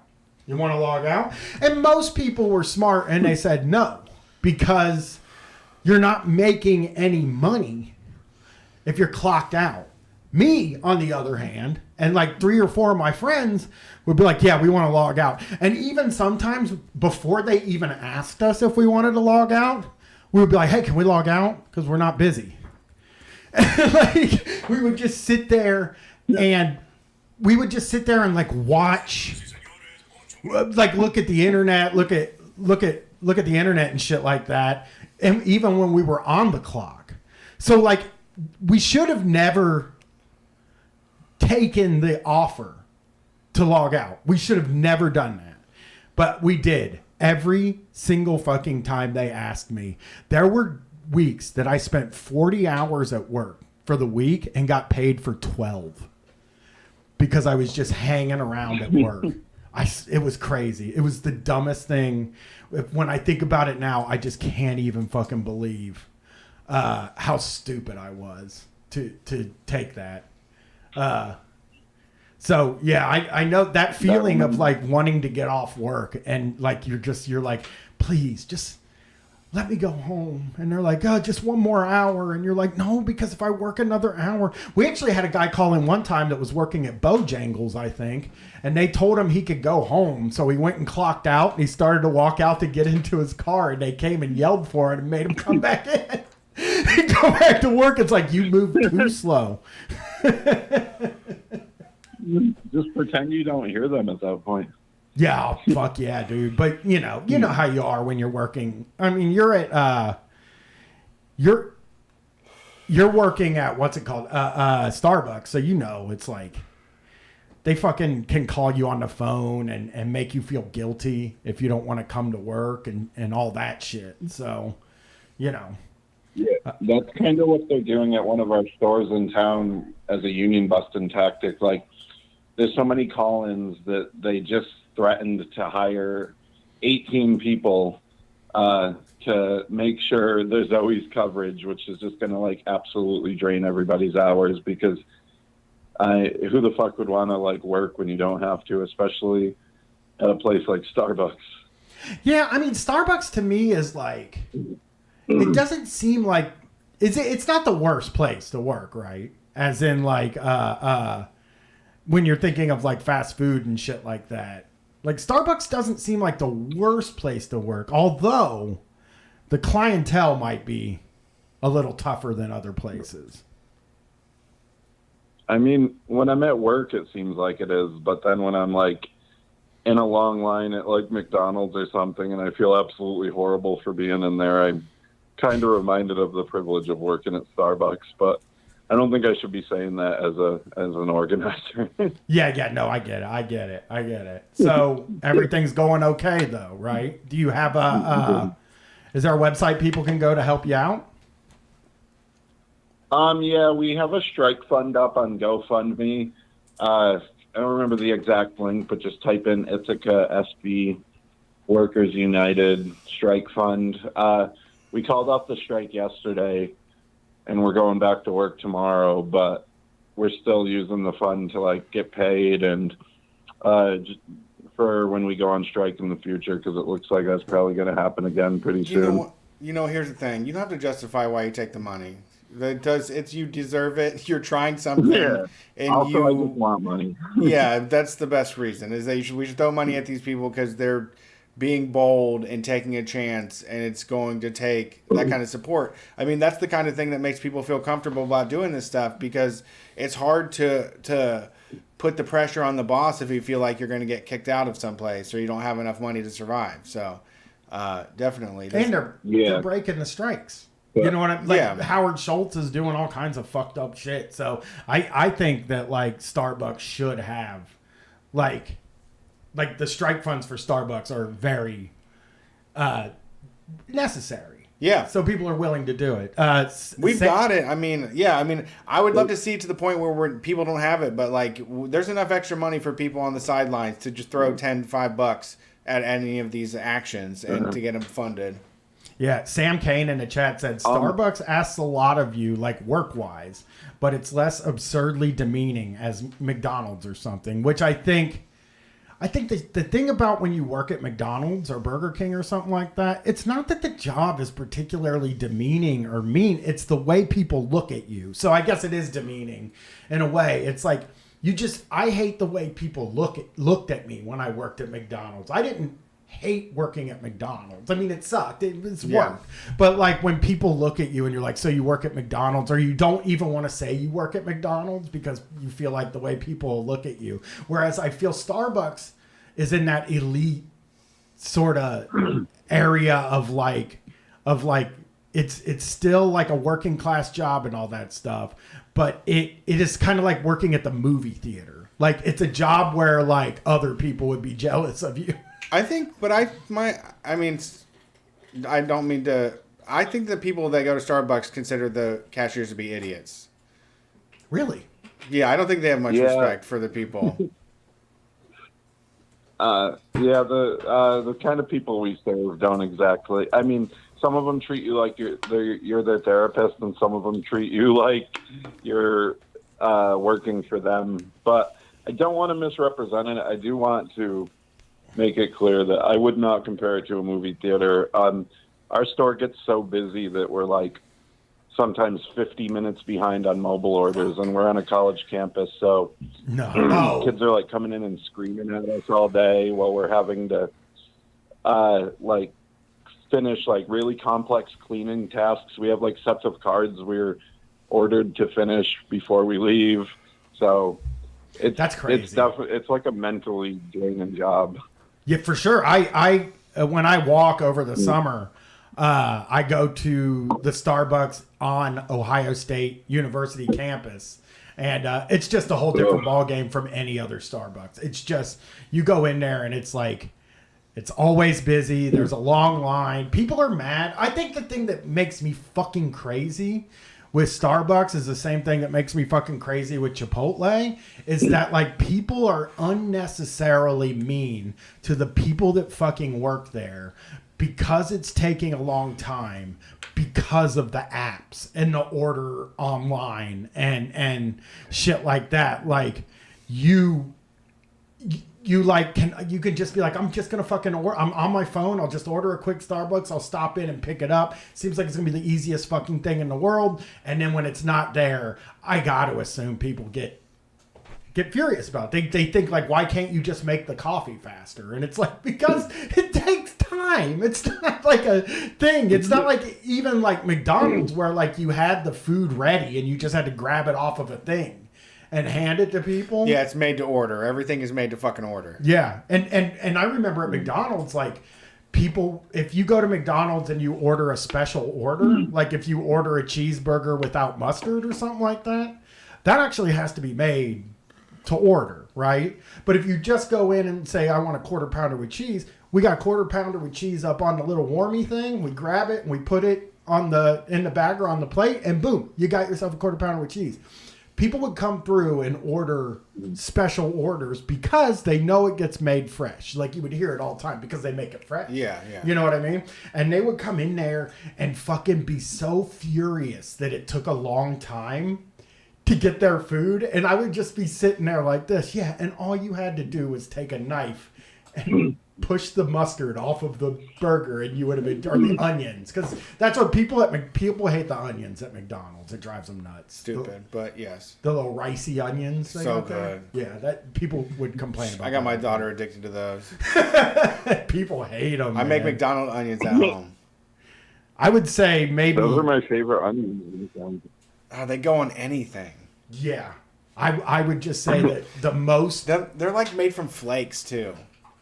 They're like dried onions that they rehydrate or something. I saw a TikTok about it. I don't think I saw that when I was working. I was never allowed to make the burgers. Yes. That's like a second level job.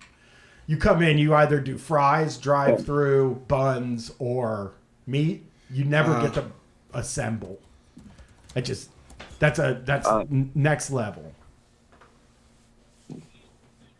Speaking to like customers coming in and like getting mad when their stuff's not ready. We have a girl that comes in quite a bit and she's like cried multiple times over her order not being ready. And when we were striking yesterday, she came up to the door and we told her we were striking, and she walked across the street crying and screaming, I can't get my order because they're striking, to her boyfriend in her car. And it's a college campus. There's probably 7 coffee shops like within walking distance of the Starbucks. No Starbies though. Yeah. Well, that is true. I only get Starbucks cold brew because of big size. They give you a big size. When you go to a different place, they always got to give you a teeny boy. Those small little local mom and pop shops care about your health, but Starbucks will sell you a dangerous amount of cold brew. They care about the quality of their... I think the thing is they care about the quality of their cold brew, whereas Starbucks just... It like has 15 buckets of cold brew somewhere, and they just give it to you no matter what. So, yeah, I don't think I've ever made our cold brew right. So you might want to go somewhere else to get it. It's always gross. It's that cold brew is at Starbucks, and I get it every day during the summer, and it's disgusting. I hate it. Every fucking time I have it, it's wrong. You don't go with like milk or cream or something? I've been doing that lately. I've been getting a pump of mocha and then a little bit of oat milk. Okay. You get it in there. It's got a little chocolate flavor. Cold brew is like... our cold brew is somehow the most bitter coffee ever and the most watery. I can't even drink it. I like water coffee. Yeah. Well, I think like the thing about... the thing about Starbucks is that like it. Oh no, I know what I wanted to ask you. So, how much do you hate it when they have those stupid TikTok trends where people come in and ask for like orders with 28 different like customizations and shit like that, and like you have to deal with that?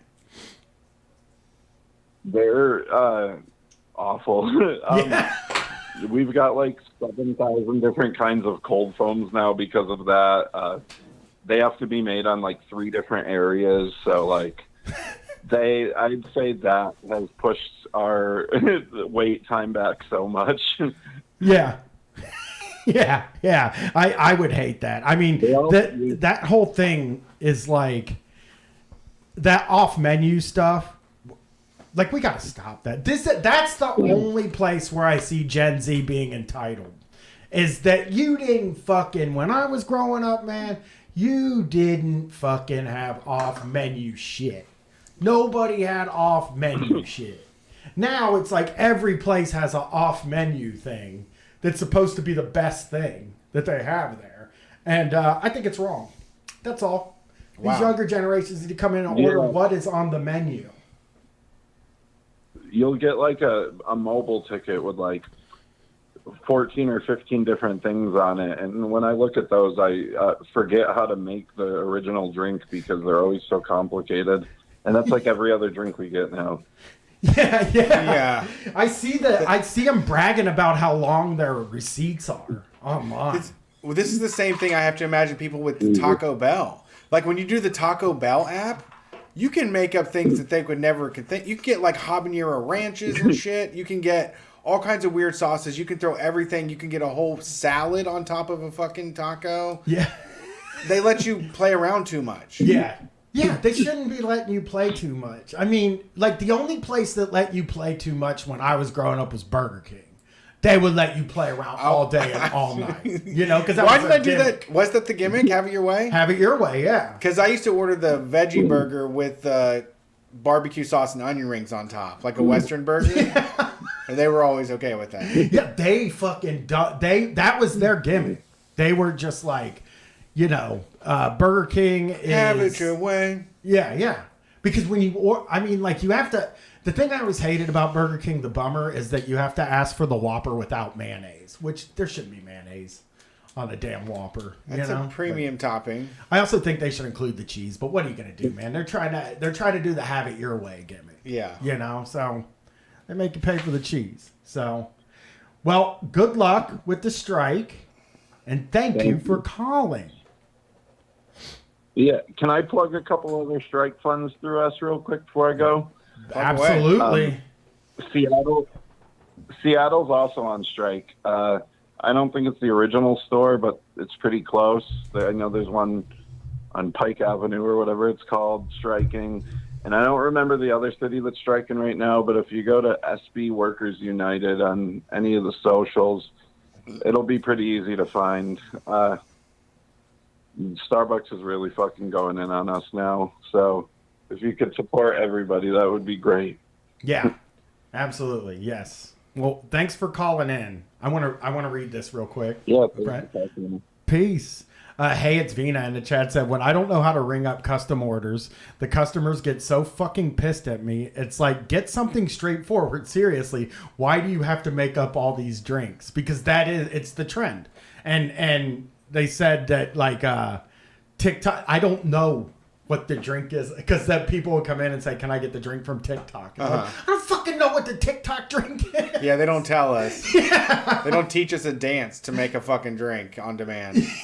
St. Johnny Rockets. Yeah. Well, McDonald's, you saw McDonald's, right? They would say, like, this is called the land, sea, and air assault. And then they would not make it for you, but they would just tell you what to order. And then tell you to assemble it yourself. Like it's Legos, like it's fast food Legos or something. Yeah, people just got to cut it out. We just got to cut the shit. You know, it's getting to be too much. For sure. Go to Five Guys or go to fucking one of the Chipotle, Five Guys, places that like ask for it. Yeah, BB Bop and stuff like that. Yeah, then you go in there and you get everything you want on the fucking thing. That's fine. It's going to the old school places. Yeah. And fucking just being like, give me a Crunchwrap Supreme with a fucking bean burrito inside of it. Right. And it's like, we don't make that. That's not a thing we do. Right. So, let's get these calls. Thanks for on Street Fight. Who are we talking to tonight? Hello. This is Ryan. What's up, Ryan? How's it going? Not much. I was hearing y'all's last Wednesday show. I think it was last Wednesday. But there was like a brief line. One of y'all had something about working in like cleaning high schools and stuff, about which was easier and everything like that. I've cleaned like a whole bunch of places, schools, apartments, university, stuff like that. So I figured I could come in and offer my expert opinion on this. What is the easiest place? That's a question we got for you there. The easiest place is actually something of a dice roll, because some of the... So here's the thing. Elementary schools, on average, the kids, because they're kids, they will make more messes. And I actually am a lot more forgiving of that. The high schoolers, I'm not so forgiving. So, but here's the thing.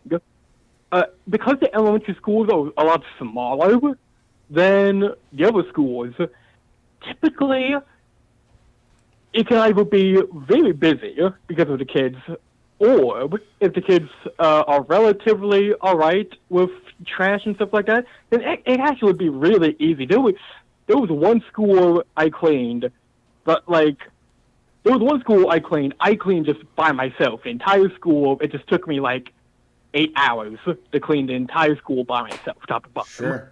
That's a lot of coverage. Yeah, but you know, if it depends on the school, like 'cause some elementary schools are really messy, especially if they get a lot of like granola and stuff. I have four stories about that.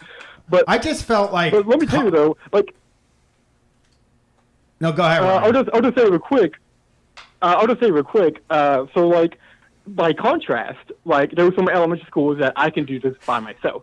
In contrast, high schools, I cleaned one high school once that had like 6 people on a team, and we still really could have been better if we had like 8 people, and we still couldn't get it satisfactorily done. And it's kind of like to where it's like when kids make messes, I forgive them. You know, it's I understand and stuff, because it's like, well, you're little kids. What are you gonna do? Once it gets to high school, then I'm a little bit like, now hold on. I know you guys can do a little better than that. That's what I was saying with high school, man. They'll play with their shit. That's the problem with high school, is they play with their shit. They fucking are spitting all over the place. Yeah. I remember I quit smoking when I was in 10th grade. So I started dipping. And I always sat in the back of the room at every job I ever had, in every class I ever had. So I'm sitting in the back of the room right by the furnace, the vent for the furnace, and I'm spitting in it. Like that's where I'm dipping and spitting spit in the fucking furnace, and just sitting there like, this is gonna smell bad one day. Right. Yeah. So let me tell you something. There were 3 high school messes that you have just reminded me of. So number 1, regularly, me and my twin sister, we would start off the day, because we were night custodians. We cleaned after the students left. We would start the day by cleaning the parking lot, and it was Gatorade bottles of chewing tobacco everywhere. You know, Gatorade, Sonic cups, Pepsi cans, whatever. It never had soda in it. It was always chewing tobacco. I gotta tell you though, dip is so good. I was a big dip guy. He doesn't get enough credit these days. I know. I would have stuck with dip if somebody didn't tell me it's more addictive than cigarettes, which doesn't make any sense. You're fucking addicted to both. They're the same thing. But boy, I loved dip. Longer lasting, and you get to spit, which is fun. Kodiak long cut. That was Kodiak wintergreen long cut. I cleaned a dorm once that over the term they never used the trash can. They spit their tobacco in their bathroom sink because they would use the bathroom somewhere else. You gotta and so when I came to it in the summer, it was all dried. It was like a year's worth of tobacco that dried up on the sink, and it was just magnificent and how horrible it was. Yeah, that sounds gross. But two other things that were interesting, that were unique, that I cleaned up in a high school. Another thing was some guys were very bold and decided to just take shits in the urinals. Like all 3 urinals had just a big log of shit. I'm like, okay, whatever. I double glossed and just took care of it, but it's just like. High school kids love shitting. They love playing with their doo-doo. All my friends that I grew up with have one doo-doo story. Hey, I was taking a shit on a... Year one, Brett taking a shit on a slide. Didn't you say somebody took a shit on a slide when you were growing up out on a playground? I don't know. Maybe that's another friend. Somebody was like, they went down the slide shitting, and it just left like a thing coming down. And fucking funniest thing I ever saw. Like anytime, it's funny, but it's gross, and it's not fair for the people that got to clean it up. I remember being witness as a little kid in a McDonald's play place. I was witness to a kid that like took a piss in the like green room before the big slide and stuff. I just pretended it didn't happen because I knew if I told the adults that there was piss in there, that they would have kicked us all out to clean it out. And I wanted to keep playing. We got shut down. Yeah, back when I was at Chuck E. Cheese, in the tubes that they have there in the ball pit, kids would shit in the tube, and then all of them would be running through, have shit on their knees and on their hands, and just track it. You had to clean the whole thing. It's not good. So the third unique thing I can remember from cleaning high schools was that I was cleaning a women's restroom one time, and so, you know, one of the things you got to do is that you got to check for the wax bags for, you know, menstruating people and stuff, you know, clean out the stuff, whatever. But I opened up one of the containers one time, and lo and behold, there was a empty, like, flask, like, of whiskey in there. It wasn't like one of those little $1 bottles or whatever you can get, like you can hold in your fingers or whatever. But it wasn't like a full, tall bottle either. It was just a little flask that fit perfectly in there, in that little compartment. And I was like, I was just in awe at the cleverness of it all. Yep. Yeah, that is sick. Well, Ryan, we gotta take one more call before we get out of here, and we're in overtime. Okay. Well, I hope you all have a nice day, and yeah, I'll see you all later. Thanks for calling. Good call, Ryan. Great Good hearing call. from you. Thank you. Keep them coming. All right, last one. You know what we got to do? I just thought about what? ABCD. Okay. It's been forever. All right, we'll do that at some Since point. we've been anybody but cis dudes. All right. It's coming up this spring. Yeah, it'll happen this spring. Thanks for calling Street Fight. You're the last call tonight. Hey, it's Sunshine, also in Eugene, Oregon. She, her pronouns on stolen, unceded Kalapuya Ilihi land. And yeah, I wanted to call in and talk about May Day and baristaing and just generally share solidarity with the Starbucks strikers. Nice. Absolutely. Yeah, Thanks May for Day calling. is soon. Right? Glad to have you. Yeah, very excited about May Day. There's going to be something happening in Portland, Salem, Corvallis, Oregon, and Eugene, Oregon, which I think is just very fucking cool because it's like a bunch of states or a bunch of cities in a pretty small state.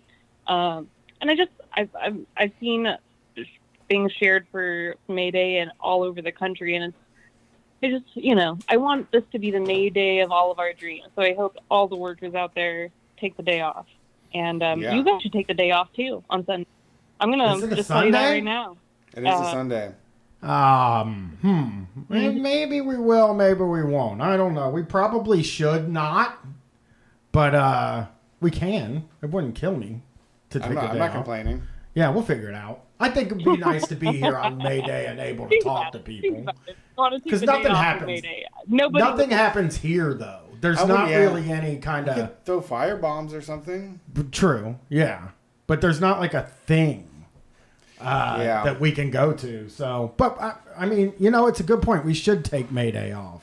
General strike. Be home chilling. Yeah, we shall striking be from the show. sitting in the park. Mm-hmm. Yeah. From the show. Yeah.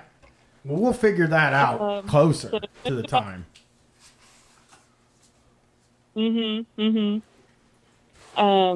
Yeah, and then I wanted to communicate to you and to Gwen, to tell Gwen to really take care of her wrists as a barista, and to all the baristas out there, take care of your wrists. Repetitive stress injuries are real, and make sure to stretch, because making coffee is hard. Anyways. Yeah, Brett has bad I think wrist. that's the call. I think that's what I wanted to share. All right. Well, thank you, Sunshine. Appreciate it. We appreciate you. You got anything you want to plug? Anything? Share your journey. To plug, there's a Kalapuya Ilihi dictionary that's trying to get funded. They don't have any. The group that's reprinting their dictionary, they're looking for funding, and if you look up reprint the Kalapuya Ilihi dictionary, if you want to donate to that, that'd be cool. Yeah. Okay, great. And the one in the May Day event in Eugene looks like it's going to be a fucking blast. It's at the city park box. There's going to be screen printing, music, a maypole. It's going to be a good time. I'm looking forward to it. I'm looking forward to all the workers having a good day on May Day. So that's how I'll close the call. All right. Cool. Yeah. That's great. I appreciate it. Thanks for calling in, Sunshine. Have a You've been great a bright spot in this call-in show. Call-in show. Yeah. Show. The whole vitamin. Actually, I would like to. Can I get one? I was kind of looking forward to the. Oh, you didn't ask. What? You know the street names what for was drugs. The question we were all gonna get asked? Yeah, I know. I can I get one? forgot. I thought it I'll give you 3. We'll do 3 real quick. Give me 1 second. I gotta get my computer back up. It'll only take a second. Oh, sorry. I was being a No, you don't have to apologize. I should have done it. I forgot to do it on he's those like doing last calls. misogyny. All right, He we did get 3 misogynoir. choices here. You're gonna have 3 each. Have 3 chances here, and I am gonna open this one with Little Smoke. Little Smoke. Can I get a little smoke? Just the words Little Smoke. I don't know how you would say it. So Sunshine, what do you think Little Smoke is? I mean, my first reaction is like a small joint, like a roach almost, but so marijuana. That's my first guess. All right, Brett. I gotta say, I have used this one myself, and it's for weed. It is psilocybin. No! Who's smoking mushrooms? I don't know, but it says right here, I can show you the list. It says Little Smoke next to psilocybin. That is why I said it. Don't smoke your mushrooms, folks. All right, number 2 here. We're going to do number 2. I am going to say French fries. Oh, God. French fries. That sounds like it could be any of them. Yeah, French fries. It doesn't make sense. It makes no sense. Cocaine. Brett, French fries. Can I get a few French fries? They're talking about Molly. Xanax. French fries, Xanax. And it does actually make sense. Because bars. They're in bars. French fries. Are French fries bars? I mean, they look like they're long. You know what I'm saying? They're long and thin. They don't make thick French fries. Imagine you got a pill that was like as long as the pencil, but like super thin. Yeah, that would be great. I am going to do this one here for you. We're going to go with, give me one, scat. Ew. Scat. No. Like doo-doo. Yeah. Yeah. Scat. Can I get some scat? Yes. Scat. So do you got to guess, Sunshine? I mean, mushrooms are eaten in like fertilizer, so I'm going to go with mushrooms for that one. I'm not sure, but that's my first answer. Okay. All right. I'm gonna say it's scat is shit, and I'm gonna go back to shooting that shit in your bloodstream. I'm gonna say heroin. And Brett wins this round. It is heroin. Scat is heroin. We can do one more. We can do one more name. We'll try one more here. It's a tough game. You know, it's a tough fucking game. I'm gonna go with, and I'm only doing like the normal drugs. You should see some of these drugs in here. There's one I want to do, but I don't think you guys would ever possibly get it. So I am going to. I'm sorry. I gotta find one of the drugs I want to do because there's like a million of them. They got like amyl nitrate and oh wow, shit like that. Amyl nitrates. Wow. I am going to go with. Where the fuck did it go? Okay, here we go. I am going to say yellow sunshine. Yellow Relevant. sunshine. Very relevant. If you were a drug, what would you be? It's got to be LSD, isn't it? I mean, that's what, like, that's a thing. That's my answer. What is it? Sunshine guess LSD. That sounds right on the money. Yellow sunshine. That's the one that makes me think of that too. Maybe mescaline. Yellow sunshine. I don't want to pick the same one, but I don't know what I should go with. Yellow sunshine. I just think the DEA needs to be abolished. That's all I'm learning. I agree. They're very stupid people with crazy, just some of the stuff. I'm like a guy that's been around drugs since I was 12. I'm going to say of all the drugs I've ever done, the only one that can be described as yellow sunshine is LSD. You guys both got it right. It was LSD. That's the last one. We'll do more of these as I have the list and I'll try to remember to do them on next call-in show too. Yeah. It's a good fucking time. What about this? I'm just going to do one bonus one. I want to give the chat like a second to try it too. Captain Cody. Captain Cody.